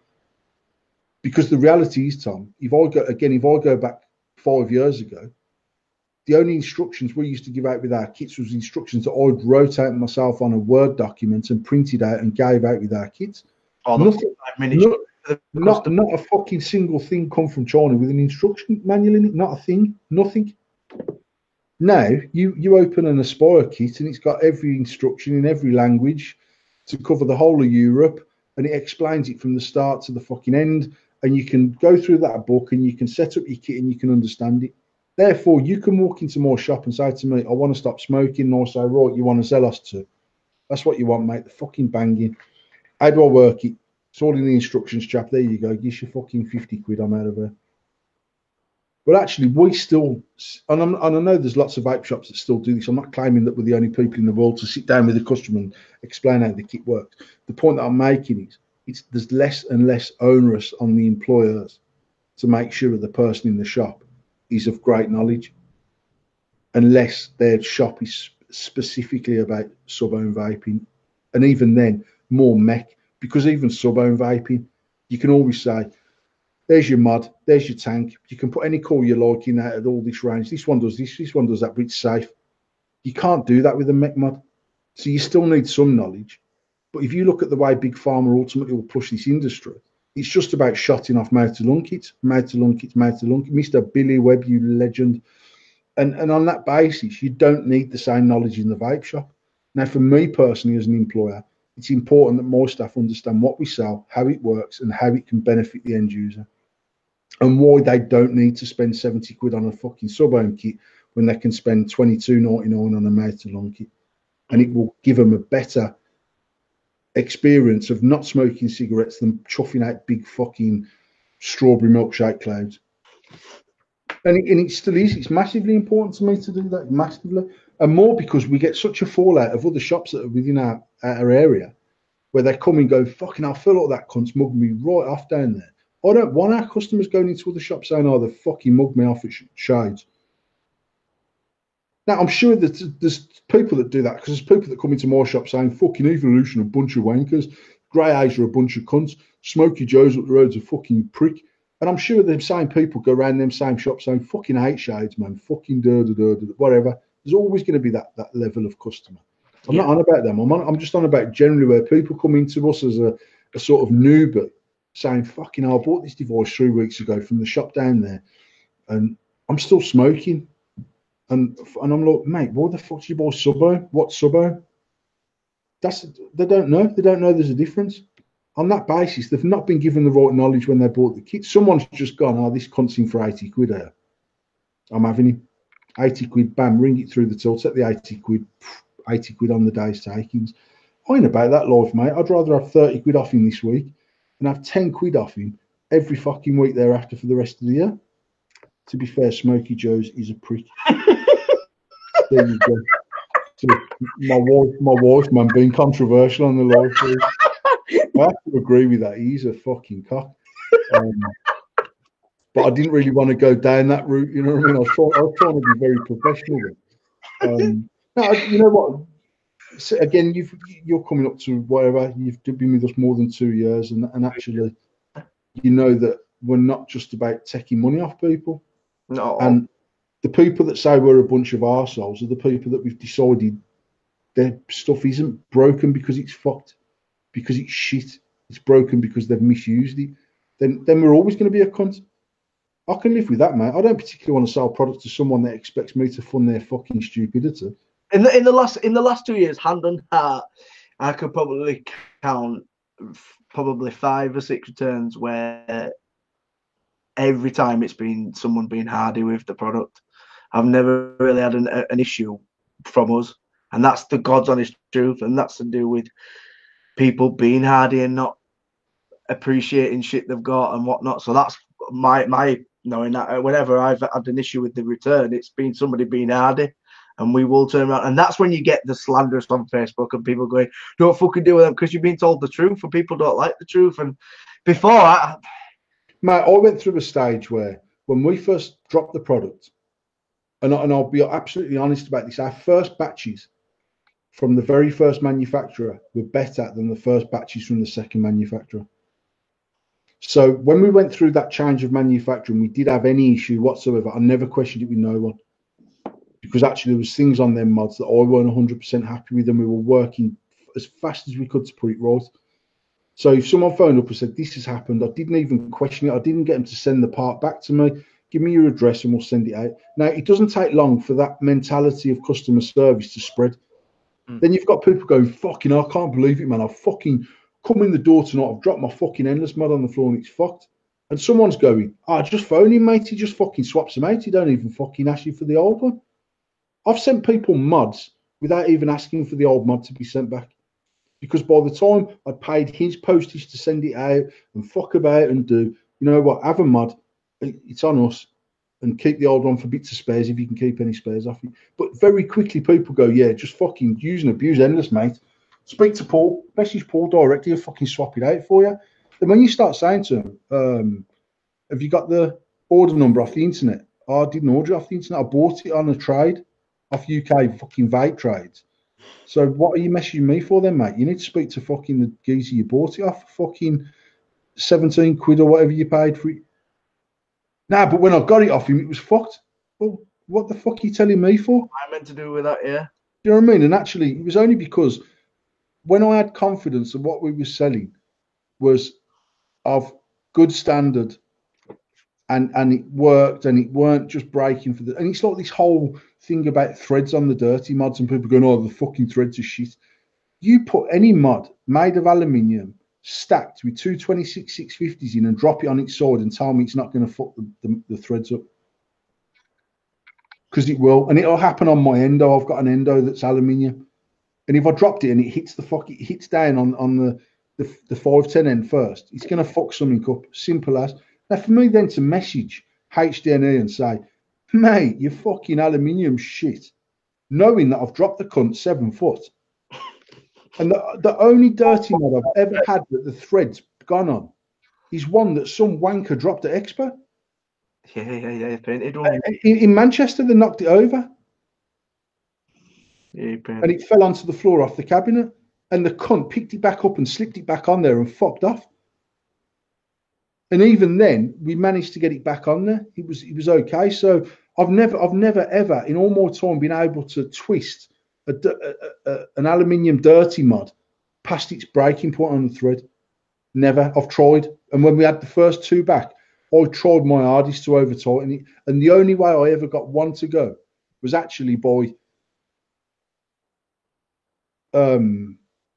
unscrewing the middle bit, and then as I'd unscrewed it, it slightly wound up the dowel ring insulator in the switch. Yeah. Changed the batteries, and when you screw it back together, because the dowel ring's moved, it's actually longer than it was. Yeah. And then they're trying to lock it from the middle. So actually, it's not even fully closed, and then it will override the thread. But actually, that's because the twat should have unscrewed the switch, slid his batteries out, slid his new batteries in, screwed the switch on, checked the dial and adjuster, got that right, and then tightened it all up. I've never ever got one and over tightened it by hand. We couldn't get it to do it, so therefore I know we haven't got an issue with shit material, shit threads. You don't use that product right, and it's going to break. It's as simple as that. You put your 20 fags in your coat pocket and put your coat through the washing machine, mate. You can't go back down to the fucking shop and say, "Yo, bro, all these fags are fucking wet." Have you pissed on your fag, you dickhead? It is. Right, so we've got some more points to go on. Conversation has been flowing tonight. I still need to go on the internet and Facebook and check the status of the week. If anyone's got a status of the week that they would like to nominate this week, get on Paul's Facebook, check out his statuses, and let us know that his favourite one of the week. Do these people take shit back to Argos they bought on a car boot? Exactly. But the other thing is that like I had someone, in fact, a member of staff messaged our group WhatsApp to say, "I've got a woman in the shop. She bought this kit last week and she don't really like it. Can she have her money back?" Tell her to get the fuck out of the shop. Well, she's not having her money back. Actually, I'm not going to fund her deciding if she does or she doesn't want to start vaping. The same way, you can't just go into JD or go into fucking. We use Selfridges. Go into Selfridges, £600 on a pair of Giuseppe's. Wear them to your fucking pal stag do weekend, and then come back and go, "Do you know what? These ain't really worth 600 quid, man. I'm going to take them back and say I want my money back." And when you take them back and they go, "Yeah, what's wrong with them?" "Well, I just don't like them anymore, mate. I've decided they're not for me." You wouldn't even fucking do it. Do you know what I mean? And I'm like, "What?" Literally go security and fucking boot you out. There you go, get him out. It's just talking shit. And I think this is me being wholeheartedly, my opinion, hand on heart. I feel like because people, brand owners, shop owners are so accessible, that's why people take the piss, and that's God honest truth. That's how I feel. Because you ain't gonna fucking go to Tommy Hilfiger and ring him up and go, "Listen here, my fucking jacket's fucked." They're not accessible people. People who own these big, huge companies aren't accessible, and I feel that, to me, because people in the vaping industry are accessible, the owners are accessible, people do it literally to take the piss. We have people go into our shop and say, "All right, mate, this is fucked. Can I swap it?" And they'll look at it and go, "To be fair, mate, it's got a big chip in the side. It looks like it's been dropped." "Well, I've never dropped it." "Well, some cunt has, because it's fucking been dropped." And they go, "I can't change it, mate, because actually it looks like it's user error and not faulty." Rare. Oh, all right, I'll message Paul on Facebook then. Now, obviously, I get messages, mate, of people saying, "All right, mate, I went into the shop earlier and they've refused to change. Can you sort it out?" And I'm like, "Yeah, go back in the shop, and if it's faulty, they'll change it. If it's not, they won't." No, but it's just fell apart on me, mate. Bro, you bought it in 2015, man. What the fuck's the matter with you? Wait, I had someone come in with like fucking 6 ml of juice in 120 ml bottle saying, I don't really like this, man." I'm like, "Well, fucking some cunt did. Where the fuck's it gone, you prick?" But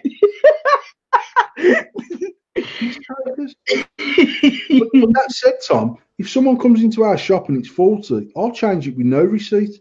I don't advertise that fact. And obviously, there's people now online going, "Oh, mint." But if like our staff have messaged me and said, "All right, Paul, I've got someone in the shop. They've got such and such. It's fucking mint, to be fair, and they're coming regular and blah blah blah." But they've got the receipt, but they bought it 5 months ago. Now we say, as a matter of course, we give a 3-month warranty on the product. If someone brings it in after 2 months and it's been dropped on its arse and it's fucked, I don't care what warranty we give it. You've dropped it and you've broke it, mate. Yeah. You drop your iPhone in the Apple shop on your way out from the till. You have to buy a new cunt or pay to have it fucking fixed. I can't just say, "Well, mate, I've just dropped it. It's fucking this glass is shit." But then there's other people where I've said, "You know what?" And or he'll say, "Look, he ain't got the receipt, but he bought it in August last year." And I'll say, "You know what? Just change it. If you genuinely think it's faulty, change it for him." Because I'm not about fucking people over. I'm not about trying to get an extra fucking 25 quid out of them.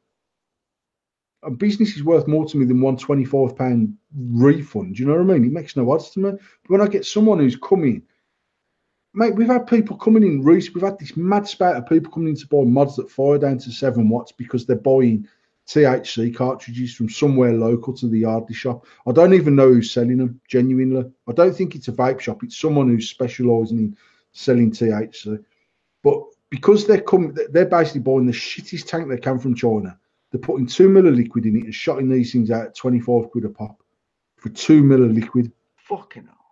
And you run it and it's thick as well. It's as if like, I don't know whether it's like high viscosity VG or what, I don't know, or whether the person mixing it don't understand about ratio. I ain't got a clue. But the tank that it's in is not capable of burning fucking 70, 80 VG. Just isn't.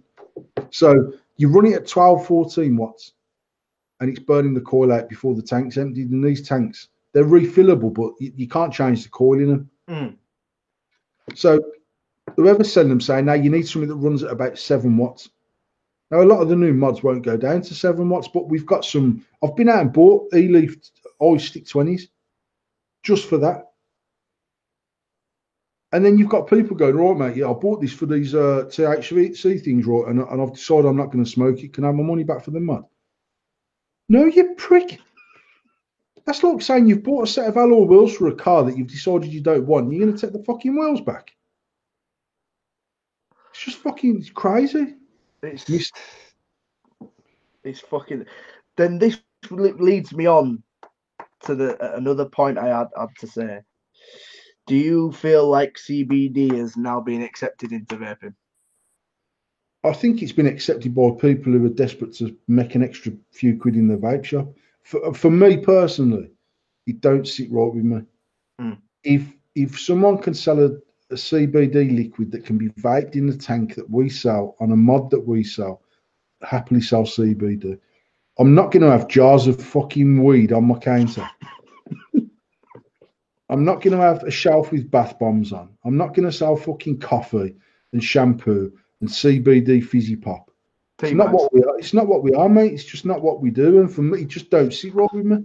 Like I said the other day, we can, if you're doing that to increase your customer sales and your spread of reach, then sell magazines, sell mop buckets, sell light bulbs, sell newspapers, sell tins of beans, sell fresh bread, sell fresh milk. In the summer, stock yourself up with fucking slush puppies. In the winter, put plenty of chicken soup on the shelf. It just doesn't work for me personally. Yeah. Do you think it'll be as big as it for like coming up to Expo in May? Do you think there'll still be that big surge of it at Expo? Or do you think possibly? Well, so mate. There's a CBD convention at the NEC in April, which is just CBD related. Now, obviously, there's been a law change with CBD as far as edibles, ingestibles, and etc. At the moment, there's still a bit of a grey area. I mean, I don't know because it's not something that we do. Mr. Scott Davies, you fucking legend. Good evening, Dave. Disco Dave, happy birthday and welcome to the feed. Daniel Payne, good afternoon and welcome to the feed. I think that I'm not sure exactly where. I've been talking to our wholesaler who was just about to manufacture his own CBD range, and they've put it on hold just until the law's clarified. But he's sure that liquid doesn't come under it. So it's edibles, it's oil, it's stuff that you physically ingest. Right. That is sort of a no-no at the moment. I just think again, this shit will get regulated by Big Pharma, mate. Well, the one's the biggest cannabis manufacturer in the UK at the minute in time. Yeah, but I mean they're exporting it. They're not. It's not even for UK use. They're the biggest exporter of cannabis. One of the biggest exporters of cannabis in the world is manufactured in the UK for boy Theresa May's husband. Yeah. But I mean, the reality is that it's big industry and probably will be bigger than the vape industry ever will be. On that basis, they're not just going to turn out. They're not going to roll over for that one. I don't give a fuck. And the reality is, mate, if you think of, like, one of the things I said earlier was the effort that we put in as front end users and sellers to convert people into vapors. We haven't had to do that with CBD because you've got people that genuinely have looked up and says, you know what, this could be good for this problem. I'm going to try CBD. And then you've got a whole rake of fucking stoners that have gone, yeah, mint, man, it's legal. Legal, yeah. And it's like they've just attracted their own audience of sales on that, and it's gone that fast in 12 months that already they've gone, now you can't fucking just sell this shit. We're gonna have to regulate this. They'll regulate it so they've got control of it. Again, that's just my opinion, but that just seems how it's going. Right, I've got one last question and subject before we do get into status of the week. And I've wrote down here, Paul, the change in the modders' ability to make their own design. What do you? Let me put it into a different way. Do you feel like it's easier for somebody to manufacture their own product now than it was when you first designed an Endless product? Without blowing smoke up my arse, I think the fact that we designed Endless, put it to market, done it more successfully than anyone today, has give people much more confidence to go to China and produce a mod. Now, I work day to day at the factory. My wife uses it for multiple disorders, and it's great, but I don't think it's for the vape industry. I agree 100%, Aaron. I'm not anti-CBD. I'm not anti-cannabis. I'm not anti-anything. I'm not anti-heroin, if that's your thing. It's just not for me personally. And so I'm not about, oh, it shouldn't be a thing. I just don't see how you can sell fucking CBD buds in a vape shop. It just don't sit right with me, especially because people are going, oh yeah, we're selling them so they can bake it in a cake. They're going to roll that shit up and they're going to smoke the fucking stuff right. Let's be honest about it. That's what they're going to do with it. That don't sit right with me. We work in an industry where, at the galvanizers, where our biggest product going through that plant, certainly 10 years ago, 100% of the product that went through one of the plants was just wheelie bins. And UK manufactured, and our customer had 95% of the market. So we were galvanizing for the biggest manufacturer of wheelie bins in the UK, and they held a 95% share of the market. Over the last 10 years, there's Chinese product coming to the UK. One of them from one of the brothers that own this biggest company. So they sold out about 12 years ago for 40 odd million quid. So a big chunk of money. They had a contractually, they couldn't be involved in the industry for 7 years. 7 years to the day, one of the brothers set up another company, bringing in product from China. Now, what that done, that weren't, there was already another company at the time selling Chinese product into the UK market, but it was about 2% of the market because all the councils, all of the local authorities were saying, oh, no, it's got to be UK made. When the brother of this company came back into the market after 7 years and put a Chinese bin into the market, because the biggest company carried his personal name, it was their family name, was the name of the business. He's now working for this new company, which is his. He's selling a Chinese product, which he's standing behind. It completely changed people's mindset of Chinese product. Yeah. Because they were saying, well, if he's standing behind it, it's got to be good. Now, the UK market's been flooded with Chinese product. When we first done Endless, I can't think, in fact, Vapors Cloud at the time were also manufacturing exclusively in China, but an American company. We were the first UK company to do it, I think. CCC was there or thereabouts at the same. In fact, our mods came out before the Underdog, most definitely. I know James had done decks and caps and stuff like that through China. But I've spoke to even Jake Addison from Addison Innovation said to me, he said, oh, me and our brother said, if Paul Harrison can do this, any cunt can do it. Now, what he's also said since is, I take my hat off to you, mates. I don't know how you deal with the cunts. Well, they don't manufacture the mods anymore. They don't even do it in the UK because it's just a fucking headache.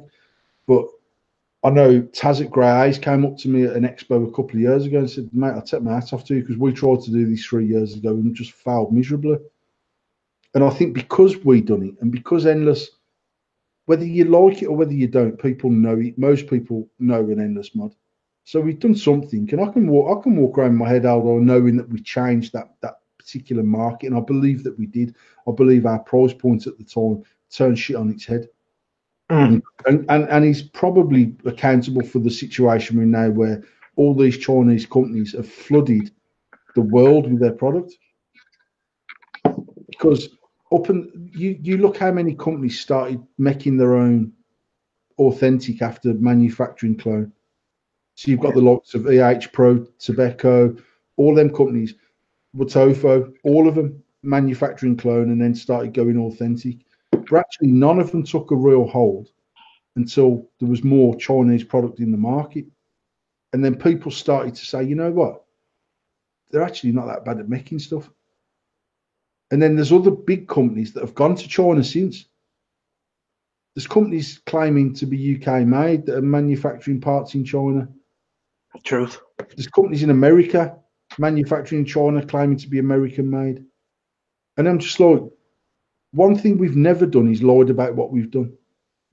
You go on our website, it tells you it's manufactured in China. It allows us to give the price point that we do.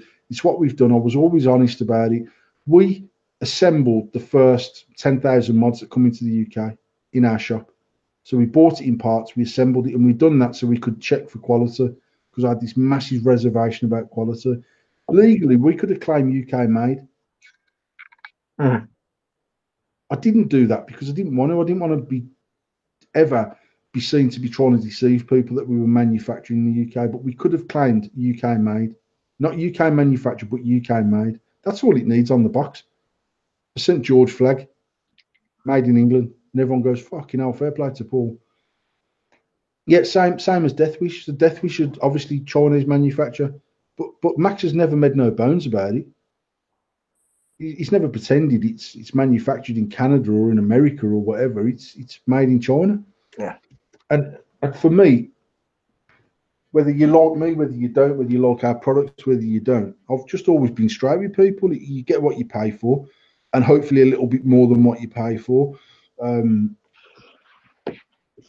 We had an issue with the airflow controls when we first dropped the fucking 24 Slammer, and I had to recall all of them, and we've done that. And I've seen Max have similar problems, man. And my heart bleeds when I see that. My heart bleeds for him because I've been there myself. And when we've put fucking 20 odd grand into an RDA, and that's a lot of money to put into art. You got to sell a lot of RDAs at 25 quid to fucking cover your dirt. But then to hype it up and say, this is coming, this is coming, this is coming, it drops and it's not right. And I've had to stop selling them and recall everyone that I've sold or refund people and wait for the new one to drop. But I got onto China and I was like, you've dropped a raw fuck up on these. It's not as the design was. You've changed it because you believe it's better, but it's fucked it up. Get it right. That was on the 21st of December. By the 30th of December, we had product in the UK and we could start selling them again. And that's exactly what we claim, Aaron. It's designed in the UK. It's manufactured in China. It's designed either in my office or in my fucking kitchen, because that's where I work. So I'm not lying. I'm doing what I'm doing. And Max has always been the same. I just don't get the whole trying to deceive people. And I don't know. Well, how I see it is it's deceiving so you can up the price. That's how it's always been. If it's been made in that origin country, you've always been to up the price. That's how I feel. I said to you last week, we're working on this new dirty. We're not going to put it out for wholesale. We'll do direct sale on it. We should be able to do this new dirty for sub 150. That's for the mod, for the stack, and for the RDA. And still make a decent margin on it as well. But if I start looking at wholesale and distro, we're back up to the 180, 190, 200 quid. I don't want to be at that price. I personally don't believe that Chinese manufacturing warrants that price. That's just more personal thoughts on it. The other thing that I do know is that there's a big swing in quality and price coming from China.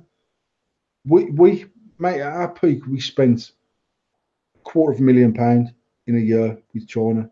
That's a lot of fucking mods for a quarter, and especially at the time the exchange rate was on fucking fire and all them sort of good things that worked in our favour. I've got the likes of Kindbright saying to me, we will take 40% out of your manufacturing costs without even knowing what I was paying. We will reduce your cost by 40%. And I said no. And I said no because they're such a big company. They don't give a fuck. And actually, the company that we were with we're now into our 5th year with them for Endless, since we very first started the designs. I'm into nearly my 7th year of working with them from an import point of view, where they supplied clone and other products that we bought off them. And I've built up a massive relationship. And when one of the employees that I'd worked with moved company is when we moved manufacturer, because I actually went with her because she'd started to understand what we needed, what we expected, that I weren't going to take no shit. I weren't going to accept no shit. I couldn't sell it on because their attitude's a bit like, no problem, Mr. Paul. This one, very bad quality, sell it cheap. And the next batch 2, very good. And I'm like, I'm not selling it. I tell you, I'm doing fuck all. Replace it or I'm claiming my dough back off PayPal. I had to threaten a $65,000 PayPal claim back. Fucking hell. And that was with the first manufacturer, and they were a big manufacturer. They were a good manufacturer, but they were big.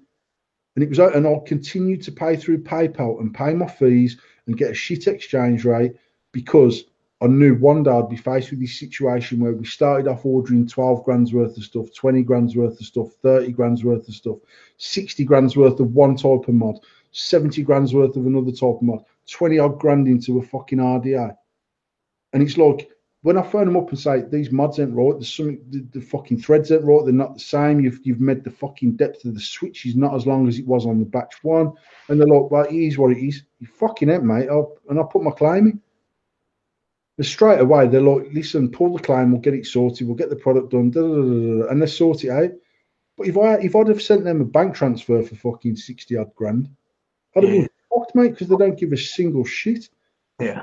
Now, what I know now is our manufacturer currently understands if they've fucked up. They're fairly sympathetic. I mean, there's things that I've fucked up, mate. I've done the design and I've okayed it, and then when it's come back to me as a fine, I've gone, fuck. I meant to tell them about that and I forgot. Now, I'll message them and say, listen, this ain't your fuck up, it's mine, but the hybrid is no good. It needs to be changed. Can you manufacture me another 1,000 of them or whatever? Now, to be fair, they're a bit like, okay, we'll do that for this price instead of that price. So they're not trying to fuck me because they value my business. Yeah. And we spent a huge amount of money with them. So that always went in my favour. When you start looking at the likes of Colin Bros, my 200 grand a year or whatever it was, it's neither here nor there to them. It's piss in the ocean, so they don't give a fuck. So yeah. I get there's a big swing in price from China. There's a big swing in quality. But some of the prices I see for Chinese-made products is someone being greedy. Yeah. Or it's because it's a limited run. Mate, I don't give a fuck how limited it is, right? But I've seen some. If you can distro it at a certain price, you're taking the piss on the end price. I've seen some of the prices, and I've refused to stock it because actually the margin between wholesale and retail, by the time you've paid all your bits out, you're fucking left with fuck all. It's not even worth me standing out of the money to stock them up. It's true. Right, well, we'll end the show here. We have to do status of the week. If you haven't watched us before and you've never seen status of the week, what we do is we go back to Paul's statuses and we choose the best one of the week.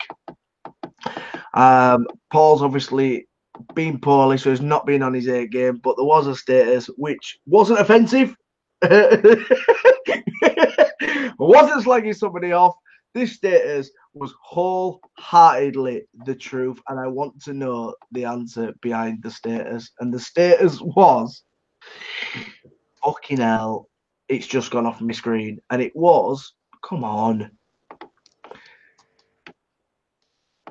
I think Paul would, it's literally my screen's just crashed. It said, popping into Aldi. But my screen's gone, so I'm blagging it right now. Popping into Aldi for some ham, come out with a 2-man tent, a chainsaw, and some wellies and something like that. But that was definitely the fucking truth. Whenever you go in Aldi and they've got the fucking baskets all down the middle, everyone always checks for fucking shit, and you always come out with some shit. So that's it. Mate, it's not even that you come out. They have the most random shit. I've seen scuba diving kits in there before. I'm saying you could literally come out of there. If they had a changing room, you could come out of there in a wetsuit, playing bagpipes with a leather cowboy hat on. What the fuck, mate? Who the fuck's going into Aldi thinking Oh, that reminds me, I must get myself a new set of fucking bagpipes or whatever. The shell, literally the most random shit in that shop. But people go, who the fuck would want one of them? But fuck me, that's cheap. I'm going to grab myself one. People must have shelves, garages, sheds, cupboards full of Aldi shit that they've never opened.